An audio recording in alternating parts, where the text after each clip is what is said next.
on the left. Hello. So, this is a campaign that he's come up with. We've already done our session 0.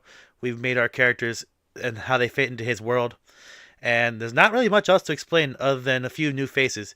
You guys remember Corbongo, Dead Kyle, and Vengeful Undead from last time, from the Christmas Multiverse one-shot. We have 2 new faces here. Would you two like to introduce yourself? Sure, you can call me Jeff Lewis. Or Matt, that works too. Alright. And then over there on the right. Okay, I think he might have gone somewhere. Oh boy. Well, I'll just introduce him. You may remember him from a spontaneous Saturday stream I did a couple weeks ago. That is Hey Boots 99. So all 5 of us here are going to be taking part in Corbongo's D&D campaign he thought up. He's put a lot of time and work into this. So I'd appreciate it if you showed him all the appreciation and support by liking the stream, following on Twitch, on my stream, or Hey Boots' stream, because he's streaming this as well. So without further ado, why don't we get started? All right. Character sound off. Everyone here? Here. Hello. Hello. Yup. All right.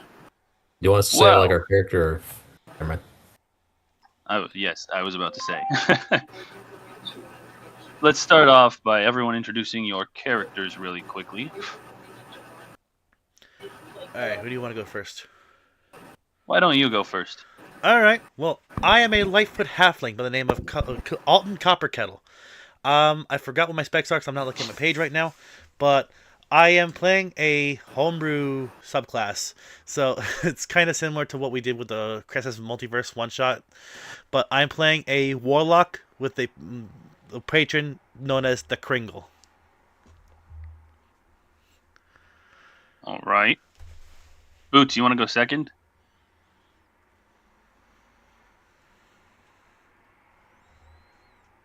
Unless he's still gone.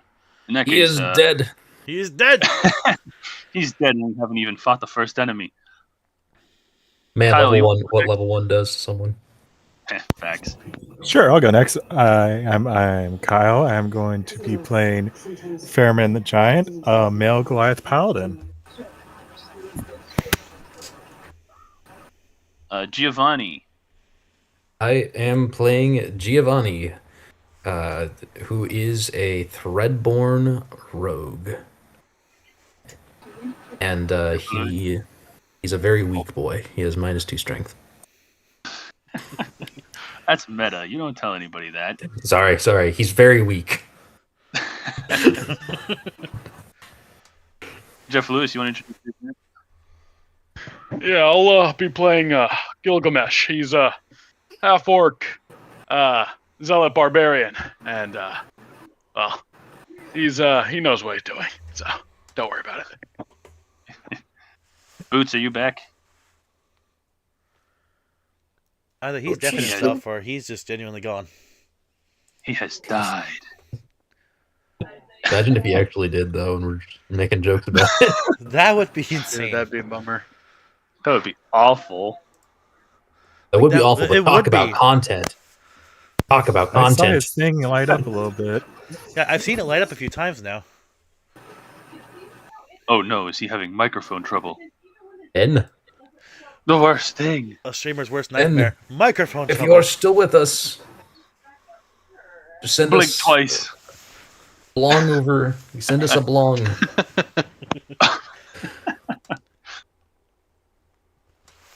Also, Kyle, I see you fishing on my stream.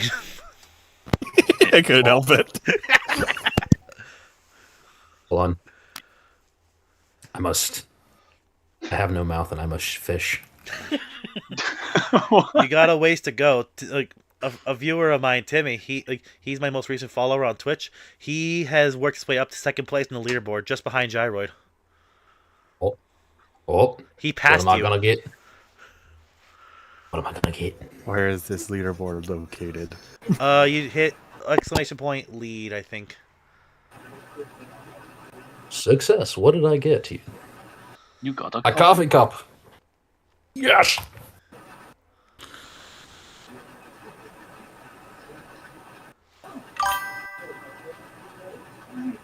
I think it'll show up after the fish goes through. What did I catch? You caught a barracuda. Welcome to the leaderboard, Corbin. Nice. There it is. A barracuda.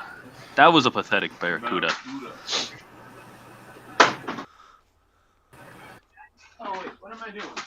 Hey, Boots, are you still alive? Are you still with us? I am in 6th place. Yeah, and Gyro caught a diamond a while ago. Wait, where's the leaderboard? I need to know what I'm at. It's on the stream. Oh, It's cycling through it on its own. Because Kyle put in the command. I am still nowhere close. It's just showing the top catches right now. Yep. Yeah. And now it's going to go back to fishing because Kyle put in the fishing command. Hey, Boots, are you with us? Hey, bot. How about? We probably should have done an actual proper sound off before I actually went live.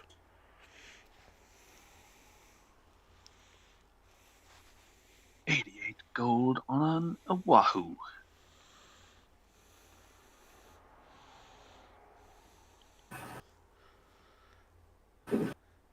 Yeah, I imagine those who haven't been to my channel in a while have a lot of atoms to use for fishing.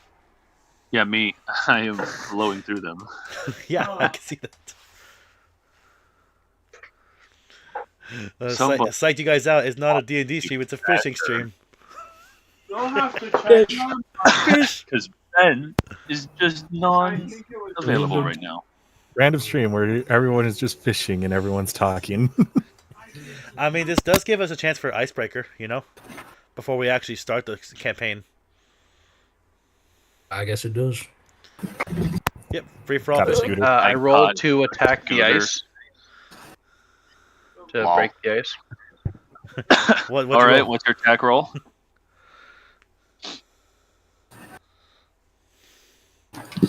11. Well, fortunately for you, the ice's AC is only a 10, so you did hit. Oh, perfect. And then you got Nice. a can. Roll damage, I guess. Try not to break your sword. 6. Ooh, that didn't even leave, but hardly a chip. Ah, man. Well, I I tried. would like. I would like to. I would like to roll to. I would like to roll to gaslight the ice into thinking that it's already broken. Okay, roll persuasion. Ooh, persuasion. That is let's see. 9 plus what? That is a 13. In total. Ooh. Well, the ice is an inanimate object, so Since it I'm has following an Hey infinite Boots, I just AC. saw that he went live on Twitch, so he is nearby. I was gonna say I just got back. Sorry, my mom showed up at my door suddenly. No, you're He fine. lives. Lol. He lives. Well, I've already done my little intro, and we started introducing our characters, but then everybody got distracted fishing. Yes, Or those of second us point involved in fishing. the stream are fishing on the live stream.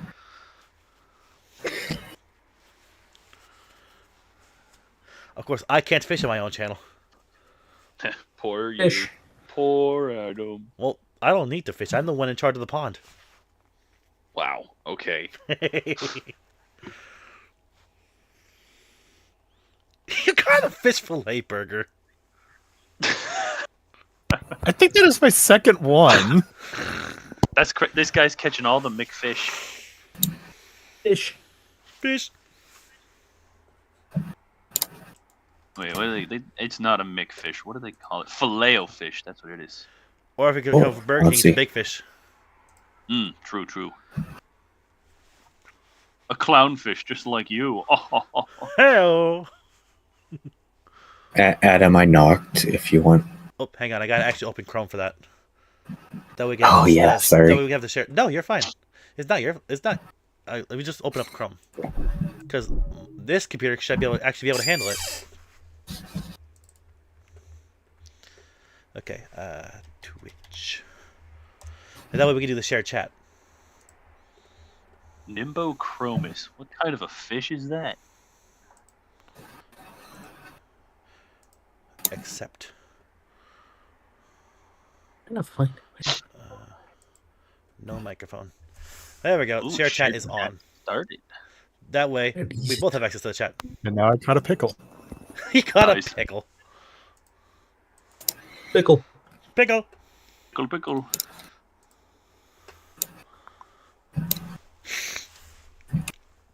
All right. Okay, well, So yeah, whenever we're ready, we can actually get started now that everybody's here. Do you want to run through everybody characters else again? is here now. Yeah, we'll run through the characters again just so that we got everybody on And I'll the pull same up my page. actual details this time so I can tell you more about myself. Fair enough. Lead us off, oh mighty streamer. Well, if you weren't here the first time when I said this, my name is Alton. Or should I just say to my accent? However you want to Yes. introduce him. Well, my name is Alton Capra-Kettle. I be a Lightfoot Halfling Warlock with a new homebrew patron, if similar to what we did in the Christmas one-shot. My patron be to the Kringle. All right.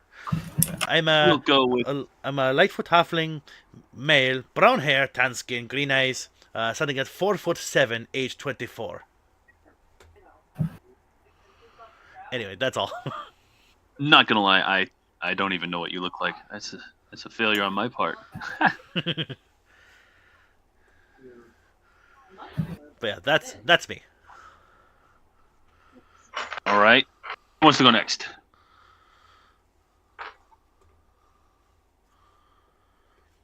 Nobody. Okay, nobody else wants to. Nobody, you just not one at a time. We're terrified. Come on, don't everybody jump up at once. We can I talk guess to I the can other go. almighty streamer. Fair Oh, enough. yeah, The okay. second almighty streamer can introduce his character.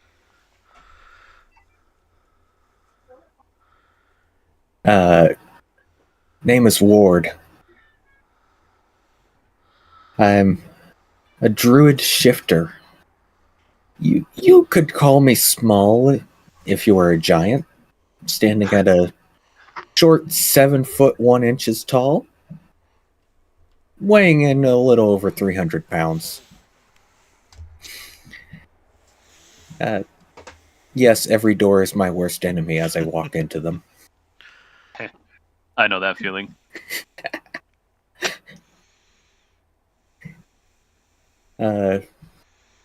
Black hair, very dark tan skin, blue eyes, almost unnaturally blue, and a bit hairy compared to a normal person. Okay. Who's next? Yep, who's next? There's 3 more of you. I can go next, I guess. All right. I am AJ or Undead. I am playing Giovanni, and Giovanni is a rogue, Threadborn. He kind of has the appearance of a posable wooden sculptor's doll mixed with a marionette. He's wearing very colorful clothing. Sort of like a jester or a dancer. And he has a set of porcelain masks, because otherwise his face is kind of a blank slate. His eyes are inky black, and he has raven black thread for hair. And he has a set of porcelain masks with different expressions like joy, sadness, and some other ones that he can wear. Interesting. Resident Paladin, do you want to go next?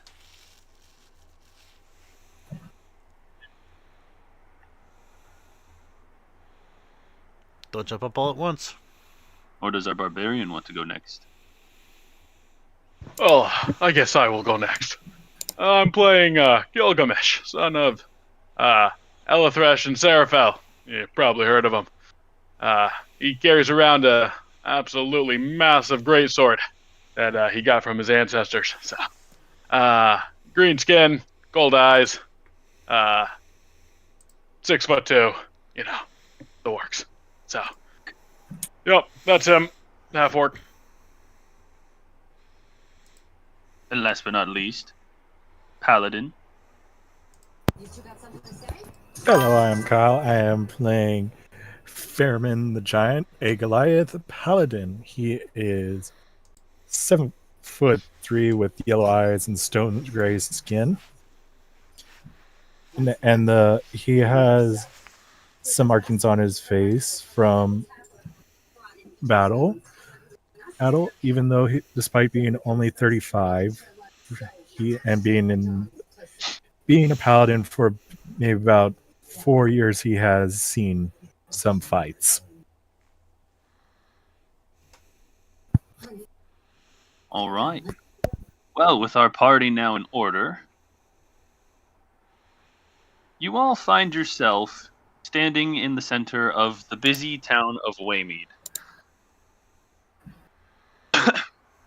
Here at the town center, you can find a rather large and impressive marble statue, a fountain in the direct center, and surrounding it are tons of market stalls for all the vendors to sell their wares, and for traveling merchants to stop by, give their wares up for sale for a brief moment, as they continue their journey on down further south towards the capital of the country. You are currently in front of the town hall here in the center. There's a stage built up around and beside the fountain, on which stands a couple of individuals. You would recognize the first man, Aldrich Valethorn, as the head of the elected officials in charge of running the town. You see beside him a short woman, Malin Corvess, who you know is essentially the head banker. She is in charge of managing the funds of the village, the town of Waymead, and next to them, you see another man completely unknown to you. As you draw closer to the stage, the center for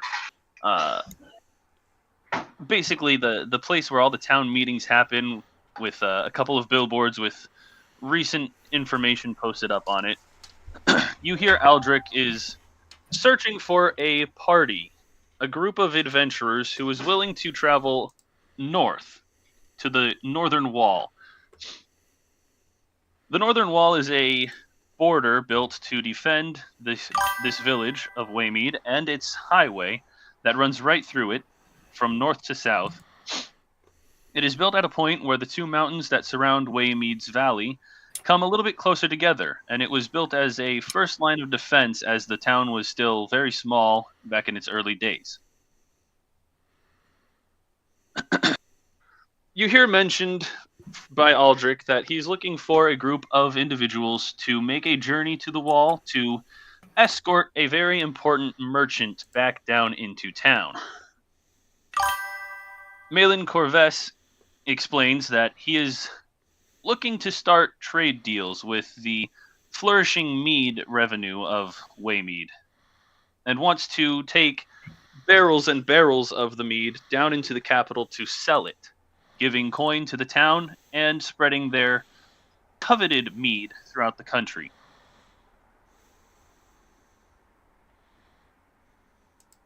While you stand in the crowd with the announcements being made, you hear most people complaining about the 3-hour trek up north. They are saying that it's too long. They're here on vacation, not for work.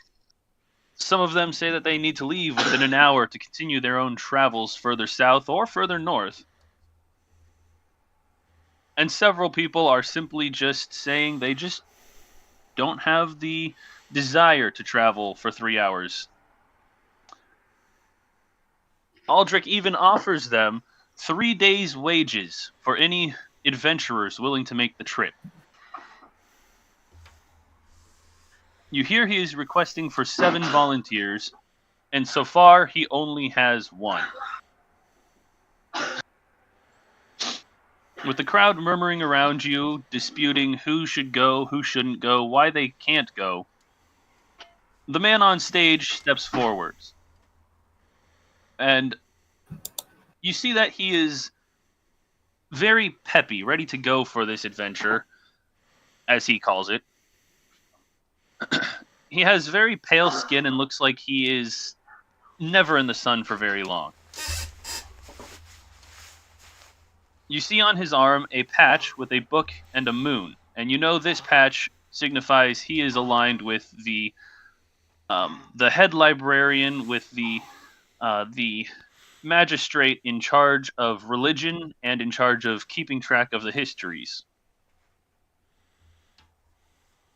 He begs the people around you to join him as he marches up to meet this merchant, as this will be a very important deal for the town of Waymead, and it must be accomplished. You now have the choice to join and go north with the promise of 3 days' wage, mind you. That's about 10 gold coin. Or you can be like the rest of the crowd and mutter and complain about the 6-hour round trip on such a fine day. Well, considering I personally have not been here in town long, I am going to volunteer for this, as it is a good way to start off to get some money for myself. Fair enough. I'll be volunteering myself as well, as I could use the coin. Excuse me, coming through. I'm gonna take you up on that offer. As each of you comes on stage, Aldrich offers you his hand, shakes yours, and says, Thank you for joining this mission. It is of utmost importance that we have adventurers go, or I'd send a town guard. But this merchant is an eccentric sort. He prefers the best of the best, if you will, even if the best of the best isn't the best yet.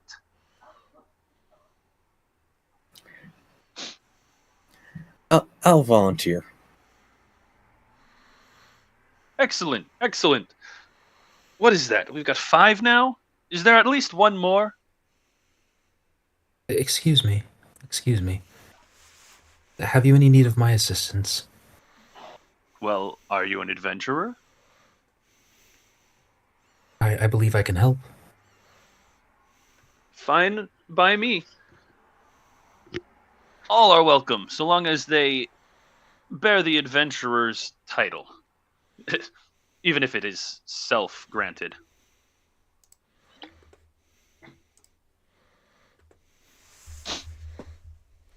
He shakes your hand in turn as you get up on the stage, and he presses into each of your palms upon the shake 1 gold coin. This is a token of my thanks. It is the first part of your payment, which will be paid in full when you return with the merchant. Safe, of course. Was that you cut out on me? He Sorry. presses a gold coin into each of your palms as he shakes your hand. Okay, thank you. Sorry.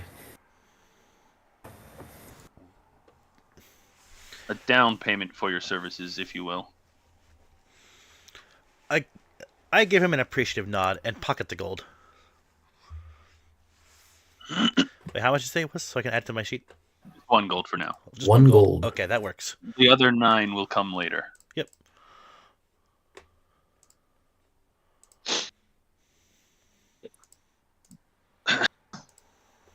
Aldrich then turns to you 6 that are now assembled, and he introduces you to each other. He tells you the name of the man here is Braylick. He, as you expected, spends most of his time in the library as one of the, well, librarians.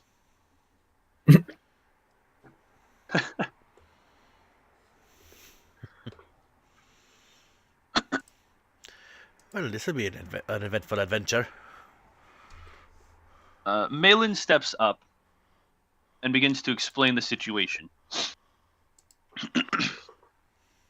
All right. Today you are going up to meet with a very important man. His name is Hedrick Kettlegar. He will be traveling with his own party of adventurers, and as Eldrick has stated, he prefers to be met with adventurers. The common folk are beneath him, he says. When you arrive, all you are to do is to meet him, greet him, and walk him back down to town. We will ask that you join us in our conference as a sort of a show of our abilities here in the town. It will be a brief meeting. I think you know how things are in politics. It could take hours, but hopefully Hedrick's busyness and tight schedule will keep him here for but a short time, and we can continue with more pressing matters. Would you like horses to go up to the north wall, or will you do this on foot? I looked down at myself and looked back up. I'd be very much be liking a horse. That would be very much appreciated. All right. Yeah, then if we you're shall providing, supply- why not? Wait a minute. How tall are you, Mr. Orc? Half orc? Just about 6'2". So not terrible, not terrible. The druid is going to need a massive horse. I'd be fine. I think 4 the foot paladin 7. is I'd going be to I'd need be a needing a massive horse.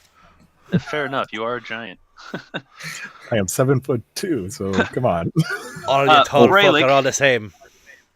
Braylick, not necessarily understanding the workings of normal humanity, looks down at the halfling and says, Are you sure you're going to want a horse and not like a pony or something? You're a little small for a horse, don't you think? I'll be taking a horse. I can handle a horse perfectly fine. You know, I once had a friend that said they could handle a horse perfectly fine. They broke their neck on the fall. I give him a That's foul unfortunate. glare. I'd want your back if I were you, lad. Duly noted. Can you actually reach my back? You'd be surprised what a little man can do. I'll watch my knees. Got it. Aldrich butts in. Okay, enough. I would like you to be at least a little bit in line with each other for this mission.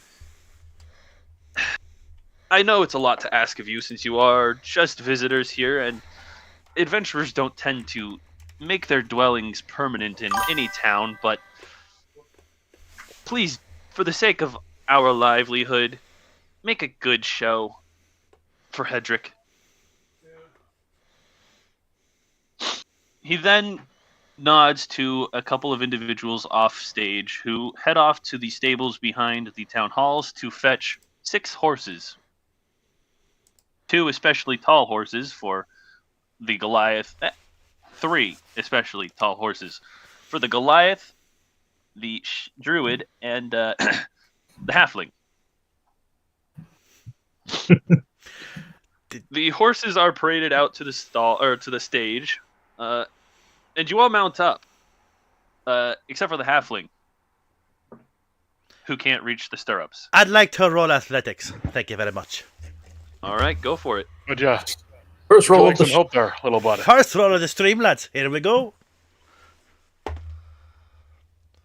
That'd be a 17. So 16 plus 1. Well, it looks a little awkward, but you do jump up, manage to grab a hold of the stirrup, and climb up the side of the horse like a squirrel to sit on the saddle that your feet still can't reach. And the reins are basically wrapped around you 10 times. Do you require assistance? I'll be Need some fine. Thank sticks. you very much. You need some sticks for your feet?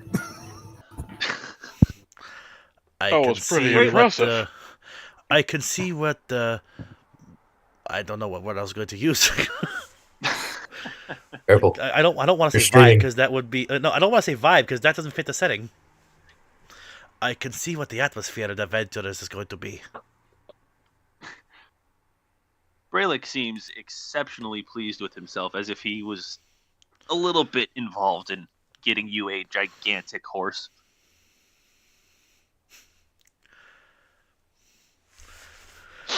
Even if it did All look right. sloppy, I do still look very proud of myself, and I refuse, and I ignore the comments in derision of the rest of the party members. I mean, how I tall did you see. say you were?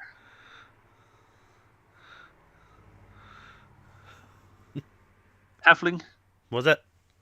How tall did you say you were? 4'7". 4'7". Yeah. So this horse is like, you could easily walk underneath this horse without scraping your head on its stomach or ribs or whatever. Then I definitely proved myself. I actually managed to Just get on top of it. Picture in your head. It's an absolute. Yeah, I unit can of a imagine. I see they got you a horse so you can see at eye level with most of us. I let out. Braylick absolutely lets out a very strong laugh at that one. We do got to make sure that when we're riding, that we watch for him, not just his horse, because we may lose him and only see his horse. Ah, you got a point there. I think that I Braylick could. I think to myself that I could absolutely do something to his horse, but I choose to not to because I'm better than that. To whose horse? Whoever just made that comment about eye level. Oh. Oh, So the druid. Whose names I will work on. I will have all your names down. Ward, that's his name. Yeah, I was looking at my character Well- sheet, so I didn't see who said it. Fair enough. Well, with that, Aldrich begins to lead you to the edges of the town. Once he gets there, he reiterates again. Remember, get him here safely. Don't cause a scene, and for the love of all that is good, act like a coherent team, please. Hedrick does have a good eye for spotting weaknesses, shall we say. And this deal is far too important for it to be risked on the whims of a party who refuses to work together. I can't speak for the rest of the crew, but I'll try to be on my best behavior. I don't have any weaknesses. I'm pretty strong. As the short one over there has said, I know how to behave and work together with those that I just barely met or know. I do not have any beef with any of you. Excellent. If you follow this road, just keep going and you will see the wall in front of you. It's really not that difficult to get there. This is the only road. You will pass many smaller houses and farms and things out that way, but just stay on the road and you will get there no problem. I expect to see you back in roughly 5 or 6 hours. Good luck. And he turns and walks back into town to take care of some more important aspects of the trade deal.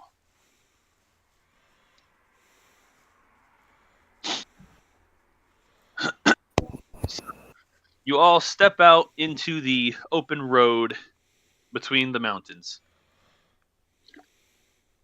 The ride is very uneventful. You do see all of the farms. Harvest time is quite a ways away, so there aren't too many crops to see. Just minor outcroppings, little sprouts, basically, of all the different grains and everything. As you near the wall, you can see how impressive it actually is. Roughly here where the two mountains come together, the wall itself is built roughly 300 feet across, and it is roughly 30 feet tall. There are several towers dotting the wall, the whole length between the two mountains. When you get up next to the tower, you can see that it is built with a double portcullis for the gatehouse. And above this is a large building situated between two towers flanking the portcullises. A building that you assume would be used for storing things for the guards on the wall in case a siege happened or something along something of the sort. Next to the wall are 5 large rectangular buildings. You see multiple guardsmen and other folk walking around between the buildings. It's probably safe to assume that these are garrison housing and other important buildings for the guards that are stationed here at the wall. In front of you now stands a group of roughly 30 travelers and 6 very well decorated, brightly painted horse carts, each drawn by 2 very large horses. You see a man that you can easily identify as a captain of the town guard, standing and talking with a heavier young man. The young man wears bright clothes that constantly seem to change color and pattern, and has a large black cap with a white feather. He also has many gold chains on his neck and jewels on rings on his fingers, all 10 fingers. There are 3 men in half-plate armor standing near him, all leaning on their shields with the tips planted in the ground, more or less at ease. With the sound of your approaching hooves, the captain of the guard and the young, very well-dressed man turn to you. The merchant, the well-dressed young man spreads his arms and says, "Ah, so you must be my escort. I am Hedrick Kettlegar. Who Pleased might to I meet- have the pleasure of meeting?" I bow my head in respect. Pleased to be meeting you, Kettlegar. Sir Kettlegar. My name be Alton Copperkettle. Pleased to be making your acquaintance. Pleased to be making yours, good Alton. And who are these your companions? As I don't know any of their names yet, I look over to them to introduce themselves. Hey, hi. I'm Gilgamesh, son of Eliphesh and Seraphel. You've probably heard of them. So I put out my hand to shake. He takes your hand slowly, eyeing you with confusion, and says, "Well met, Gilgamesh, whose parents I think I've heard of?" Ah, of course you have. I will get off my horse and give a small bow. Good day to you, sir. I am Giovanni. Well, good day to you too, fine young man. Aren't you a peculiar thing? I say, are you? No, you can't be. Are you an animated doll? I believe so, sir. Fascinating. I've heard tale of your kind, but I thought they were all extinct. The magic required to... Astounding. I will have to make note of you, good sir. You are a wonder indeed. Thank you, sir. In the back of your head, you feel a slight tugging, drawing your hand towards your knife. Edric turns to the rest of you. I think there's only 2 of you left. Ward bows slightly in his saddle and goes, "Nice to meet you. I am Ward." Well met, Ward. And aren't you a fine gentleman? I'm sure you've won many a scuffle against ruffians, haven't you? I have not met many ruffians, as you seem to call them. But I am confident that I can hold my own if I need to. I should hope so. You are gigantic. And speaking of gigantic, he turns to the paladin.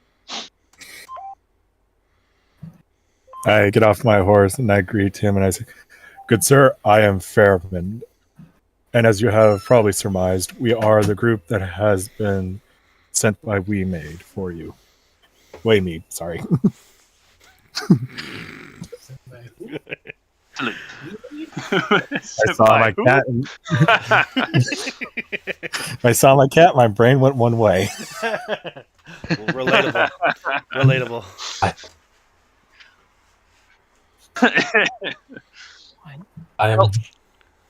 I'm Fairman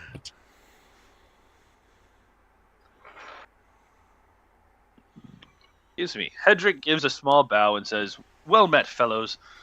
Say, shall we continue the travels now, or do you wish for me to introduce my band?" And then he gestures towards the 30 or so people in his group. Seeing as that would take too much time, I think it best that we move on our way. I'm inclined to agree with the Goliath. But you are a Goliath, right? I have a hard time telling from down here. Down here? What do you mean? You're still on horseback. You can't get off Right, that I'm horse. still. Oh wait. Now you're at eye level. Well, you know what I meant. I meant figuratively. It- Unless you guys have like a cool group name or something. Alas, no, we don't. Perhaps I should come up with one, though. That would be exceptional. Well, while I think of what I shall name my band, how about we continue down? I hear there is fabulous mead in this town, and I would like to taste it before our meeting with the government.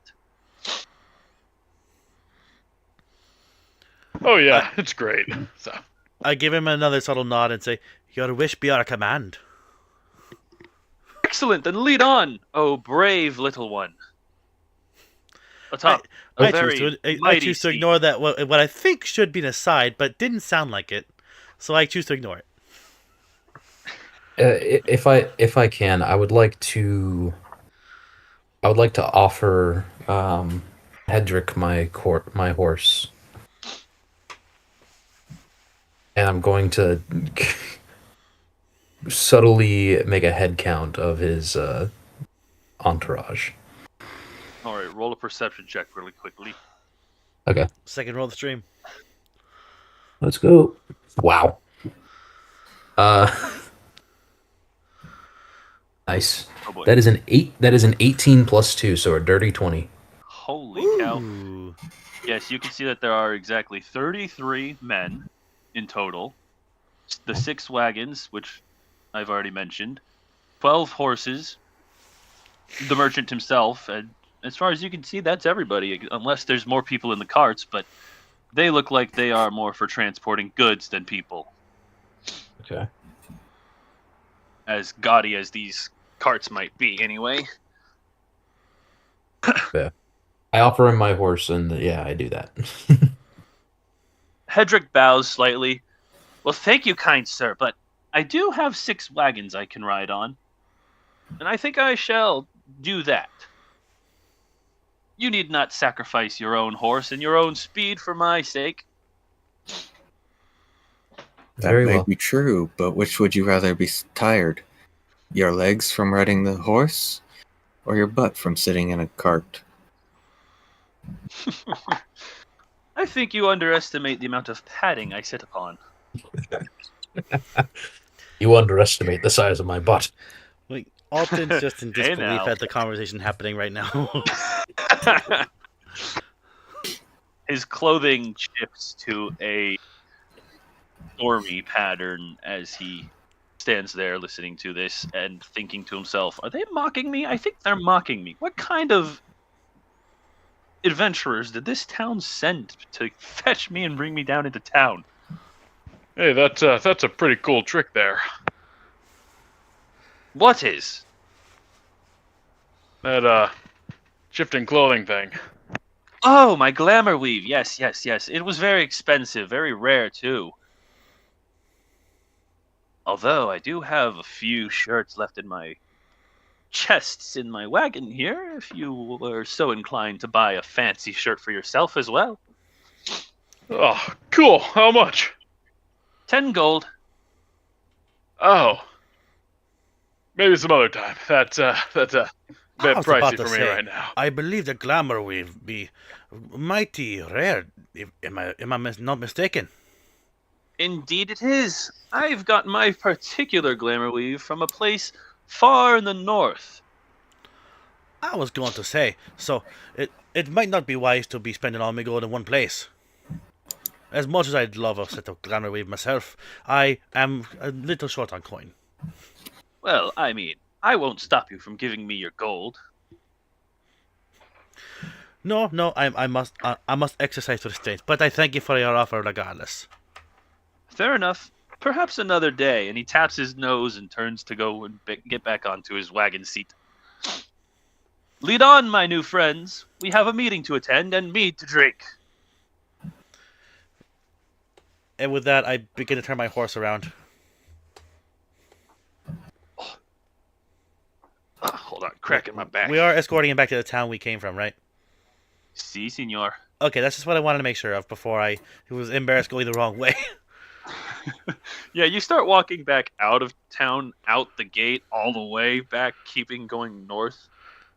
We head directly to Draken. Drakkar, but yes. Dakar, excuse me. But yeah, I've been trying to be as respectful as I can to the merchant. Fair enough.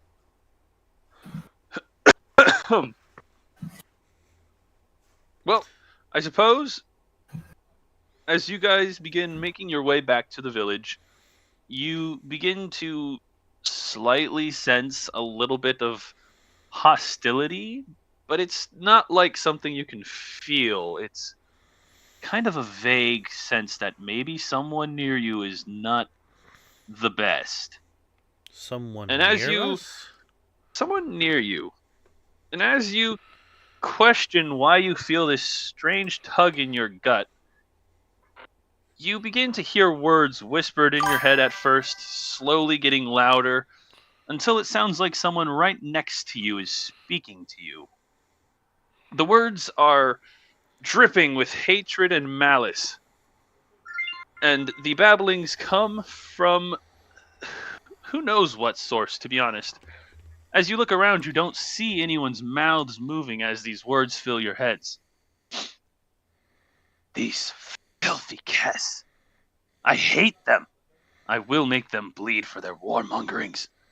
The dogs will feed on their flesh as they rot in the streets. And Rith, the villains feeding their war machine with their precious alloy. Drakkar will have their metal and will forge a new empire with it. But first I must make it through this meeting and finish my quest. And the rambling continues on in this same pattern, echoing what you assume is a Drakkari hating the Kess and the Rithian people for all of the countless wars they have fought with Drakkar. As much as I want to roll insight right now, my insight is crap. Can I roll anyway? Sure. What do you want to roll insight on? Just like over the general escort, see if I can like see anyone who might not look as content as they're trying to be. Fair enough. That's all of a 12. I mean, everyone seems basically just really tired. Maybe a couple people are a little annoyed. They kind of question why they've come this far, what they're doing here in this town. They do seem a little relieved, having heard the mention of the most fabulous mead in the country, and the fact that they are rapidly approaching it. Fair enough. Though after hearing those words, I do stay on my guard. After all, I do want to get my coin. Fair enough. Hey, is anyone else hearing that? Or am I going crazy? Braylick turns in his saddle. Hearing what? What exactly? Some angry guys whispering in my ear. It's kind of weird. Ward looks over to him and says, "Nah, we're all hearing it. We're just choosing to ignore it for now." Oh, okay, cool. Strange. I don't think I'm hearing it. That is odd. Oh, maybe pay more attention. It's kind of annoying. Alden just like face palms annoying. himself. What is it saying that it's that annoying? World Not just, like, domination, the hates usual people. shtick. Yeah, he's like really angry and kind of aggressive. Angry and aggressive and world domination? I think you Yeah. guys are going crazy. Alden That's doesn't say possible. anything. We're all going crazy at the same time, or your hearing just sucks. My money's on the one over the many. The one over the many. Well, we're all Mr. saying, Fairman. and you just lost your mind and can't hear it.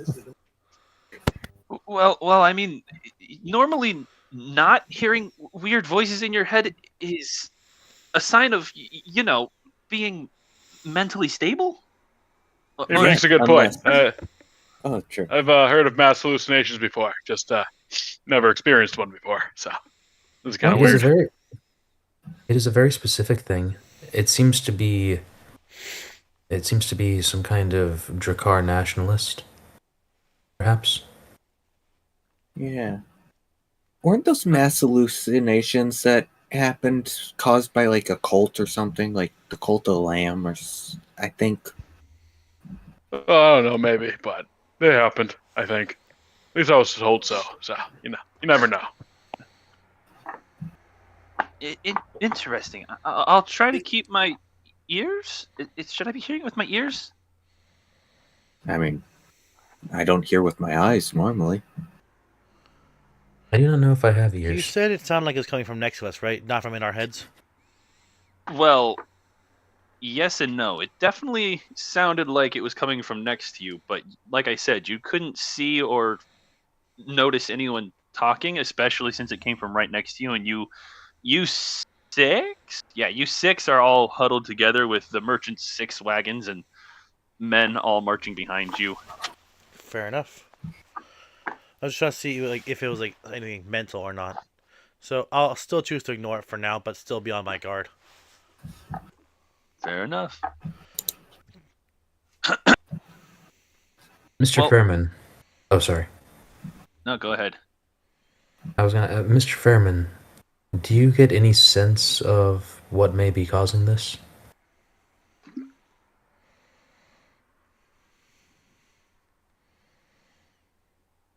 Mr. Fairman has fallen asleep on his horse. Mr. Fairman is dead. He's already died. Wait, his name I is think literally... Fairman is dead. Fairman is I'm dead. here. Yes, he died. I asked Mr. Fairman, do you have any sense of what might be causing this? My sense of what would cause this is something we do not want to deal with. I see. I mean, if it's a conspirator for Drakkar, then I don't want to deal with that either. I mean, I know books, not swords.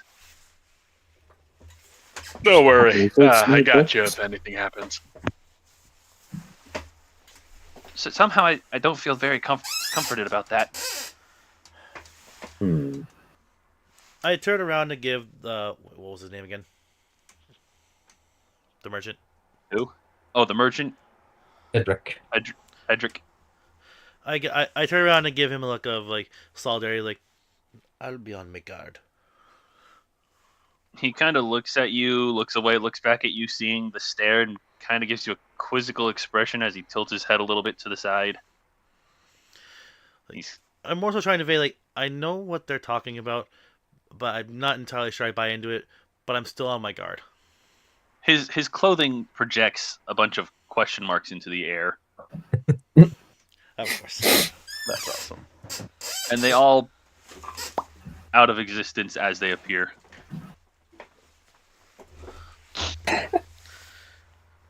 I think I just made a bad With impression. an audible pop, by the way, a very, very audible, comical. Well, at least we don't have to guess what he's thinking. When he wants you to know what he's thinking. I was gonna say like that's not subconscious. So he wants you to know that he thinks you're an idiot. Yes. Like, I've been trying to be the most stoic one here just to get my coin, and now all of a sudden he thinks I'm an idiot. Lol. Womp womp. Well, anyway, as you approach the outskirts of town again, you see Aldrich is there waiting for you. Ah, you're back already. That was honestly a little bit quicker than I thought it would be. I see the merchant as well. And Hedrick steps off of his wagon and walks up to Aldrich. I am very, very much so well. My bum is not even a little bit tired.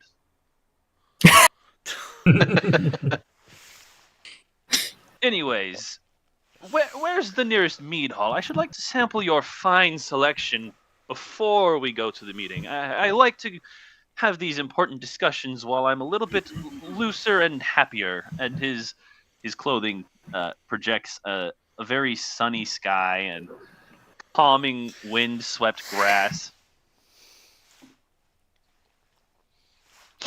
If you want mead, you're supposed to project honey and bees. Fair enough. That is a good point, kind sir. Thank you. Thank you for giving me the suggestion. And then you see his clothing becomes honeycomb, dripping with an overabundance of the sweet, liquidy syrup. And a million bees buzz around his torso, landing occasionally on his shirt. It looks like they collect the honey and fly over to his shoulder where there are a bunch of barrels, and they seem to be putting the honey directly into the barrels, and then a couple more bees start twisting taps, and freshly brewed mead comes gushing out of the barrels into massive tankards that the bees then swarm over to Hedrick's face, and he pretends to drink up every cup. Now that is a man that wants mead. Indeed I do. Never get Now told. please, let's find an inn or a tavern or some other mead hall and sample the fine beverages of this village. All right. Aldrich nods and says, well, I have perfect place for you. Malin and our agricultural head, Saressa Elendoril, are both waiting for you at the Waxpot Inn. It is our largest tavern and our wealthiest, and has the best selection of all of our different mead varieties. It also has a couple of meeting rooms where we will be holding the negotiations. If you would hop back on your wagon, kind sir, we can make our way right there and get you at least a couple pints of mead. Hedrick simply bows and quickly huffs off to his wagon faster than you thought he would be able to move. And Aldrich hops on his horse and leads you back to the center of town. The Waxpot Inn sits exactly opposite the town hall. So, like, if you think of the center of town as a square, the town hall is one corner, and the Waxpot is the other corner of it. The fountains and the stage sit between the two buildings. It's about noontime, not noontime, early afternoon now. A lot of the merchants have slowed down on their sales as they are approaching the larger lunchtime rush here. In Waymead, they like to take their lunches a little later in the afternoon, and they take a larger lunch, kind of like what the French do. Their dinner time is a smaller snack type of thing here in Waymead. So most of the people have dispersed into all the different inns, taverns, and restaurants and such in the village here. When you guys arrive at the Waxpot, several hands come and take the horses from U6 adventurers and brings them over to the stables again. I have to specify, since I'm a halfling, I choose to use animal handling to get my horse to kneel before I get off the horse, because it's so high up. All right, roll it. Okay, let me pull my character sheet first. You can jump, little man. Golden snitch. Do you need to help you down from there?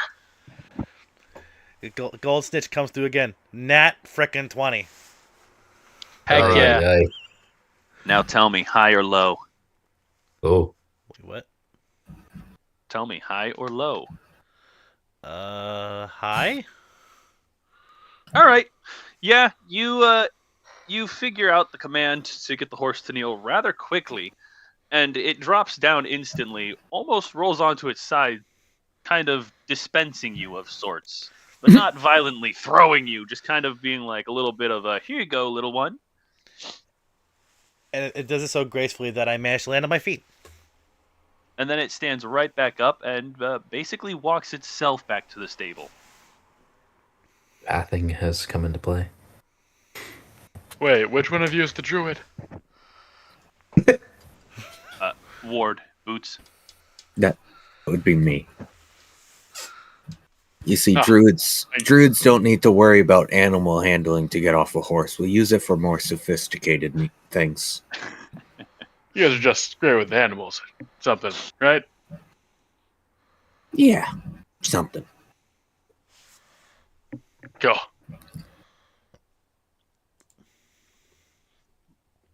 All right. As you guys have gotten off your horses, you see a man walk out of the wax pot. He is in a full suit of plate armor, which is surprisingly clean and gleaming, albeit very dark, almost like cast iron, though it's not as pitted as cast iron. And he has a cobalt cape down over his left shoulder. He has a broadsword strapped to his hip and a shield on his left arm, so that he is at the ready for if anything should happen. He bows to Aldrich, like a slight little polite bow of greeting, and Aldrich introduces him to you as Kestrel Noctir, the man in charge of the guard here in Waymead. Captain Lagarde, you said?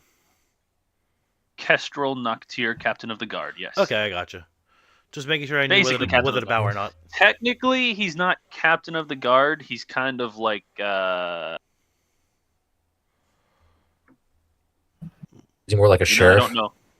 Yeah, basically, he's not necessarily involved in law enforcement per se, but he's in charge of law enforcement. Fair enough. that Just makes wanted to make any sure whether I sense at knew all. whether to bow or not. Commissioner. Yes, there you go. That's a more accurate way to describe him. He's basically the commissioner.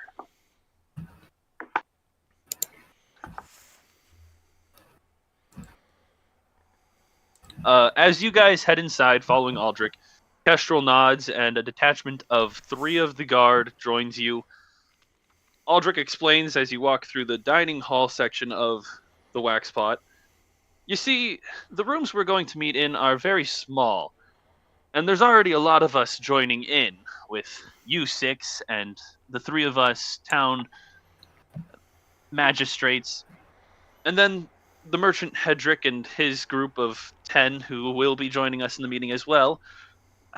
I apologize, you will have to stand for the duration of the meeting, as will his entourage, but hopefully this will be a quick negotiation. He has been seeking our mead for quite some time, and we have finally come to terms with selling it abroad in a larger aspect that he can provide.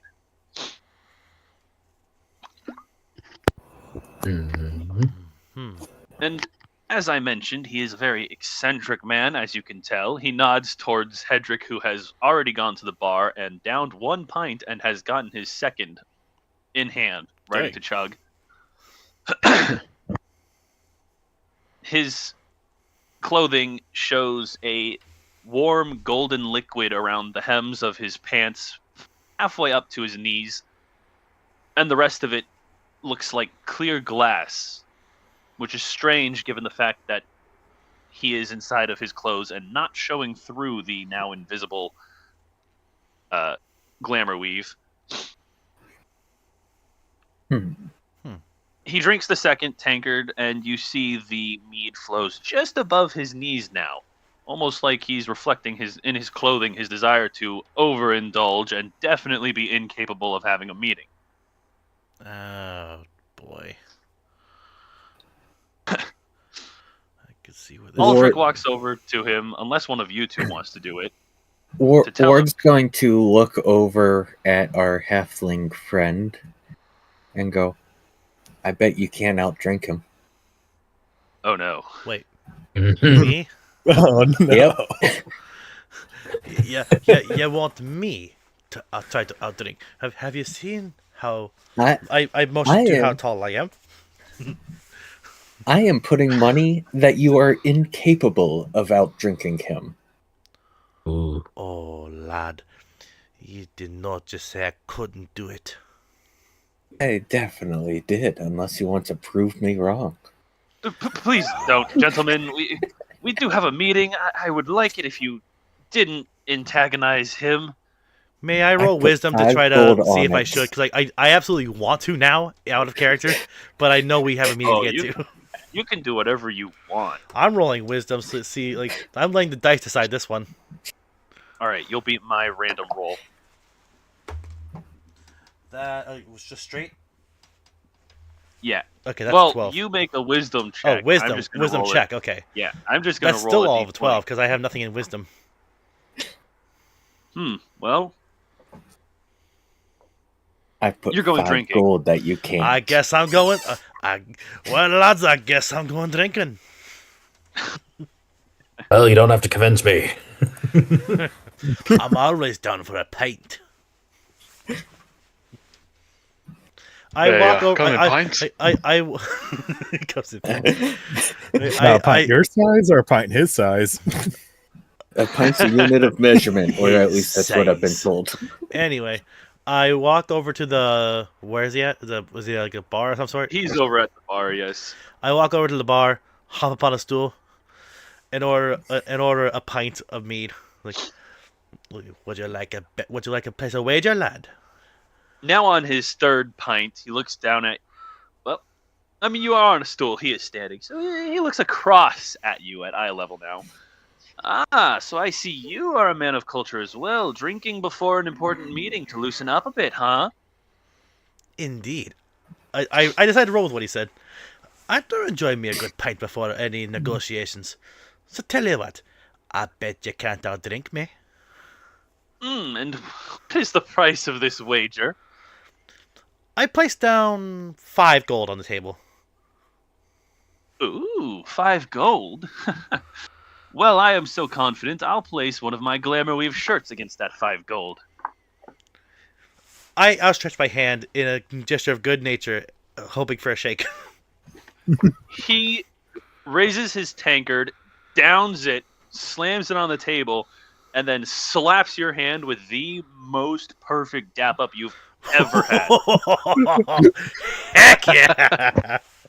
I told All ya, I am much, much better when I am My deep man. in a pint.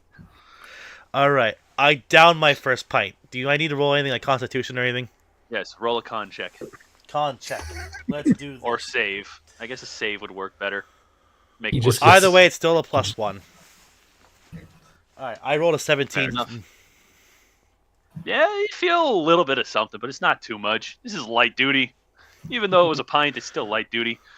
He Big work. hands you his what should be his 4th cup, as well as the bartender giving you your 2nd.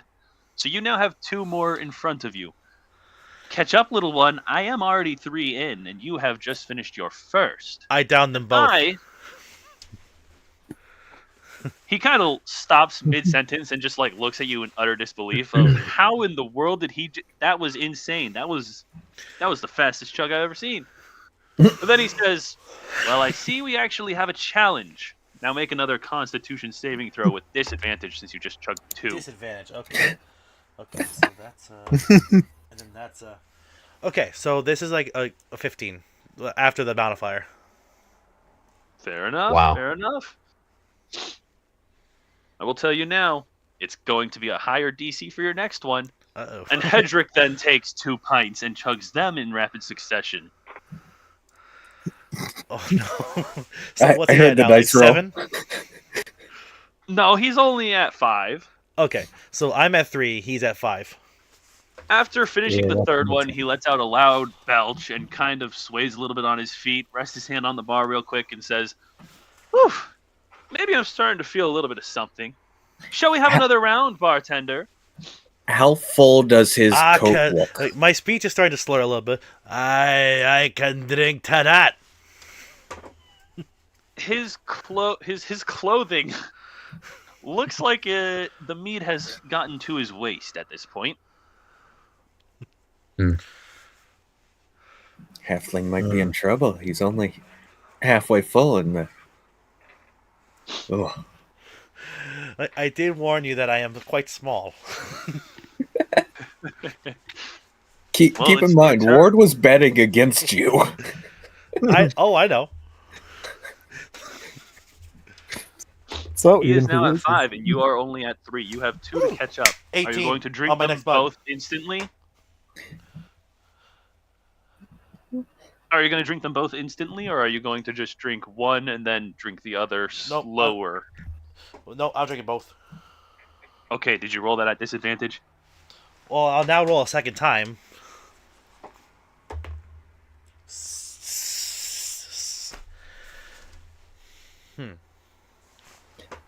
Well, it's not as high as the first one, but it's like still a 16. Oh, yeah, you're not blackout yet. You're not even, like, vomiting yet. You're just kind of, you're really starting to feel it. You're really starting to feel it. My companions can see me starting to get a little bit wobbly after the fifth one. Do we have a Hedrick picks up- designated rider for him? I start walking over, knowing that this will probably end up with him needing to be carried or not be able to walk straight. Hey, you know that you're just going over to a little room in the side of the dining hall. He's got a couple hours to sleep this off. Hedrick picks up his 6th and drinks it. I pick up my 6 and drink it as A little well. bit slower. All right, roll your Ooh. save. Normal. Normal? Okay. Woo! Nat 20. Yeah, you're Nice. still good. But now the save increases Of as course it does. Hedrick drinks his 7th. I'm not stopping now. I'll go until I pass out if I have to. Hedrick Stop me starts now. hiccuping a little bit halfway through this one, stops drinking it, puts it on the counter for a little bit, holds his stomach, lets out a belch, a couple more hiccups, and then continues chugging it until the pint is gone. All right, But, I'm rolling for my 7th. He's Oh, definitely showing signs that he's going to start stopping soon.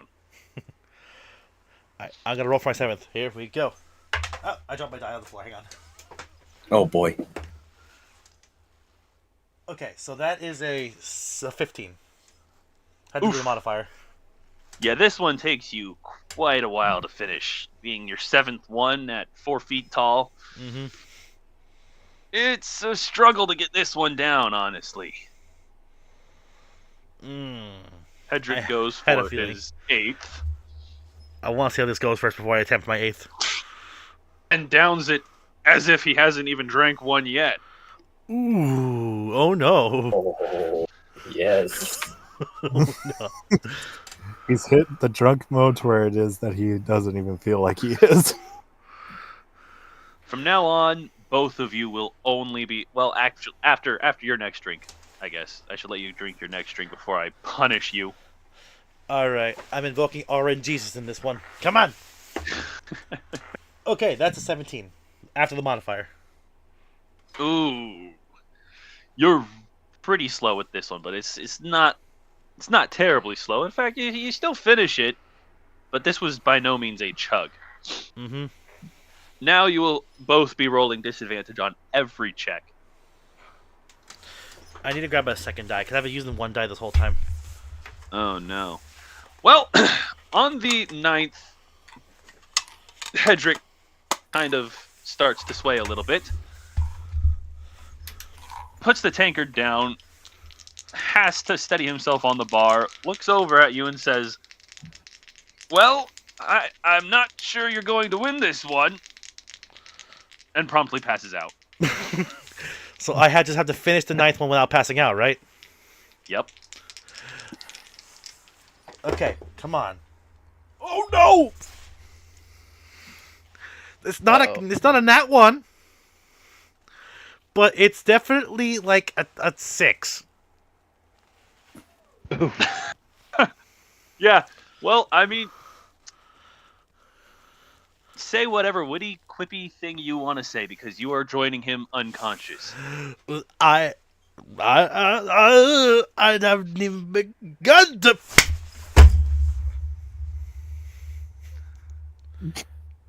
And with that, the drinking game is a tie. Which is actually impressive. I boosted Hedrick's ability on the drinking, and I still barely managed to pull a tie out of this because I kid you not, the last roll I rolled was a 1. Oh, dang. Like my So he lower passed die out was a on a 5 1. plus 1. Nice. Yeah, so basically I was running it. 3 strikes and you're out. Simple baseball. That figures. And that was your 3rd strike. No, I gotcha. That makes sense. You That failed was fun, twice though. on the last check, which was an 18. You just had to beat an 18, and you rolled a 16 and a 17 consecutively to try and beat the 18, or a 15 and a Well, 17. I guess my character's got a bit of a thing now. Like I like building these into the characters as I go. I guess I'm a drinker. Aldrich rolls his eyes and says, "Well, I suppose I should have seen that coming from how he reacted when we first met outside of town. Give me 1 second. He'll be back up and ready to go." Aldrich steps into the meeting room where you're supposed to meet with the merchant, with Hedrick, and he steps back out with a weird plant. Walks over to Hedrick first, as he is definitely more important, and snaps the stalk and sticks it underneath his tongue, and then takes the other half of the stalk and sticks it under your tongue, Alton. In a couple of minutes, the peculiar herb takes effect, and you both wake up with a start. Hedrick points his finger at you and starts laughing. I beat you! I beat you fair and square! Hey, sassafras! Now you owe me 5 gold. But if you're really thinking about it, I passed out after you. Either way, we finished on the same glass, so it's fair is fair. I won't be holding a claim to your glamour, but I will be taking me 5 gold back. Fair enough, I suppose. An Say, where's honorable this weird- duel, and I hold up a mug to clink. Well, he raises up one too. But Aldrich takes them before you can drink them. I would Stop it. recommend you not drink these while that plant is in your mouth. It may have a nasty side effect. Oh? You I see, wonder who in a said that. town known for selling mead and known for its plenteous mead halls, you would expect us to have a very, how should I say, not thriving. We should all be drunk in the streets. But do you see too many drunk people out and about? No. In fact, they stay here until they feel better, or they take that fine herb you've just had. Cures the I can't speak English. Cures the drunkenness. Intoxication. We'll go with the easier word. It cures the drunkenness instantly. Nigh instantly, anyway. Though it does make it so you probably shouldn't drink for another 5 or 6 hours afterwards. So enjoy your brief bit of Sobriety. liberty from the alcohol. So what he's leaving out is what actually happens is when he puts that plant in your mouth, the sap, let's go with for the simple-minded, of the plant goes ahead and enters your bloodstream through your digestive system and binds to the alcohol, causing it to be unable to bind to any of your other cells or functions such that you can no longer get drunk for the duration of the effect. Interesting. Aldrich looks know- at you a little confused and says, maybe that's right. Saressa would know. She's our herbalist. Sarissa.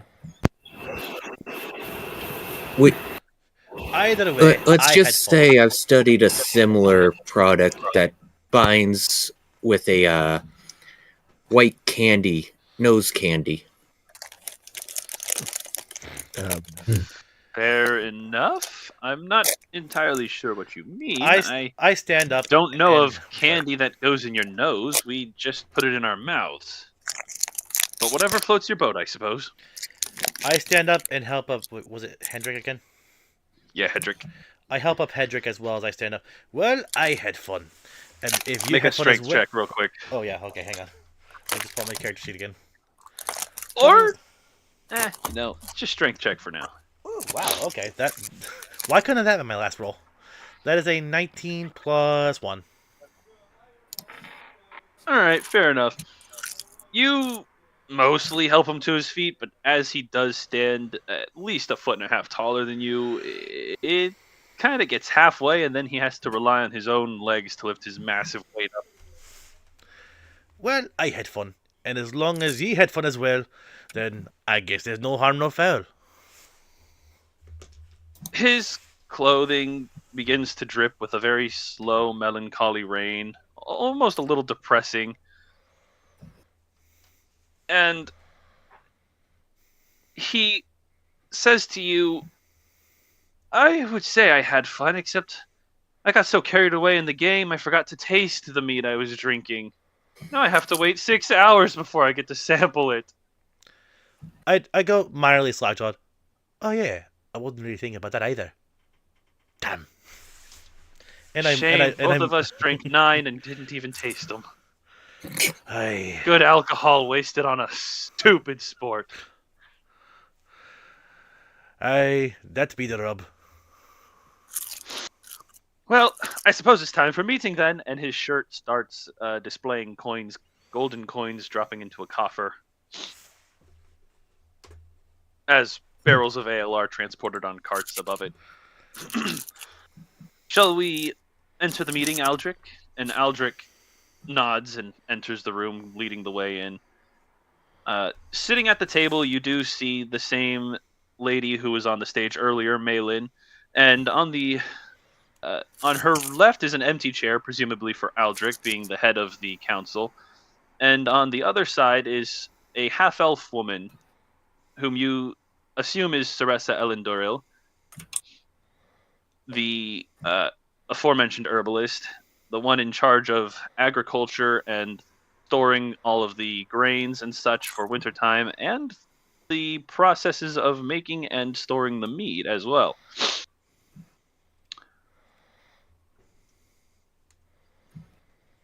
Behind you, behind Aldrich and Hedrick, enter Hedrick's men, and you 6 follow in the back of the group, with the 3 extra guardsmen. As you enter the room, you can see that it definitely is an exceptionally tightly packed room, with a table with 6 seats in the middle. The chairs directly in front of the door are for Aldrich and Maylin and Saressa. The chairs opposite the door are for Hedrick and 2 of his guards to sit at, while the rest of you are stuck standing around the table as negotiations start.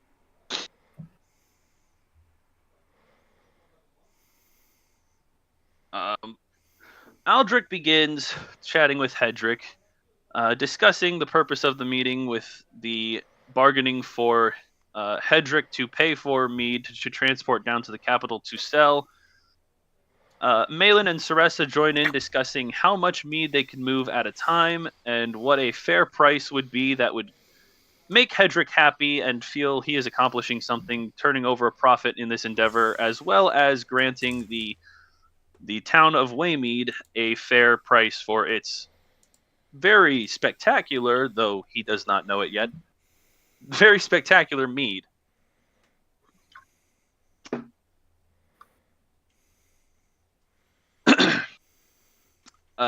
As Hedrick begins agreement on a price, after heckling for quite some time, trying to get a lower purchase price that he can turn over a higher profit, being the typical greedy merchant that he is, Giovanni, you glance around the room, keeping track of everyone.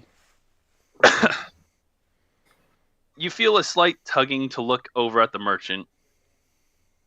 Your eyes flicker to him briefly just to see what his facial expression is, to read his body language, try and get a note of him. And you hear in your voice, calm, cool, simple. Kill him. Yo. You look away, the urge disappears, but you do still feel the nagging to look back. And anytime you do, the command comes through, kill him. Calm at first, the more you ignore it, the more urgent it gets. Yeah. One last time, you glance his direction, feeling the compulsion stronger than ever, and the words coming out, not quite yelling, but very close. Kill him now. Make a wisdom save for me. Will do, boss. Okay. I'm slightly disappointed, though at the same time I'm not. I rolled a 19, which is in total just a 19, because I have a +0 to wisdom. Oh, wow. Fair enough. Well, you resist the compulsion to kill Hedrick. I will, And- however, I would. Is there any way I can like subtly get close to him, and I mean, you can roll stealth.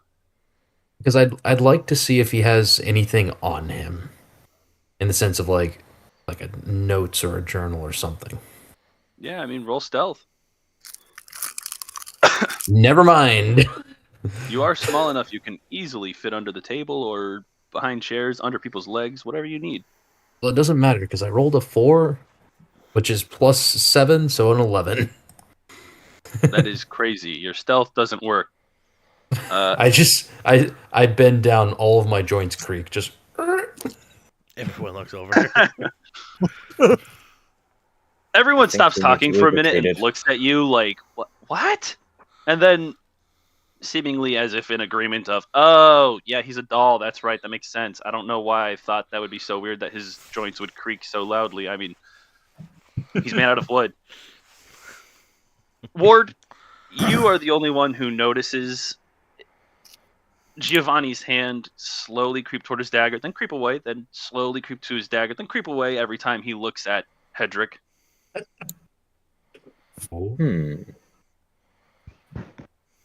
Yo, Get back up Giovanni, you from the need ground. oil or something for those joints? perhaps I do. I do not think I maintain myself very well. Are you whispering this, or are you outright talking? I No, said it'd it. be I, sorry. I, like under no, breath. sorry, you. Then I Sorry. would. Yeah, that would just be whispering it to him. Question: what does Gilgamesh's whisper even sound like? Probably like this. Maybe more like a stage whisper. Right. The oil for Giovanni. Giovanni's oil. That- Aldrich I stops tried to do that talking voice. briefly when he hears the half-orc whisper not so quietly to Giovanni. But he continues on with the negotiations as they are just about to reach a fair price for this mead. Phenomenally enough, it has only taken 2 hours. Oh, jeez. Wow. I will say, Ben, you do also realize one of Hedrick's men has been a little bit fidgety.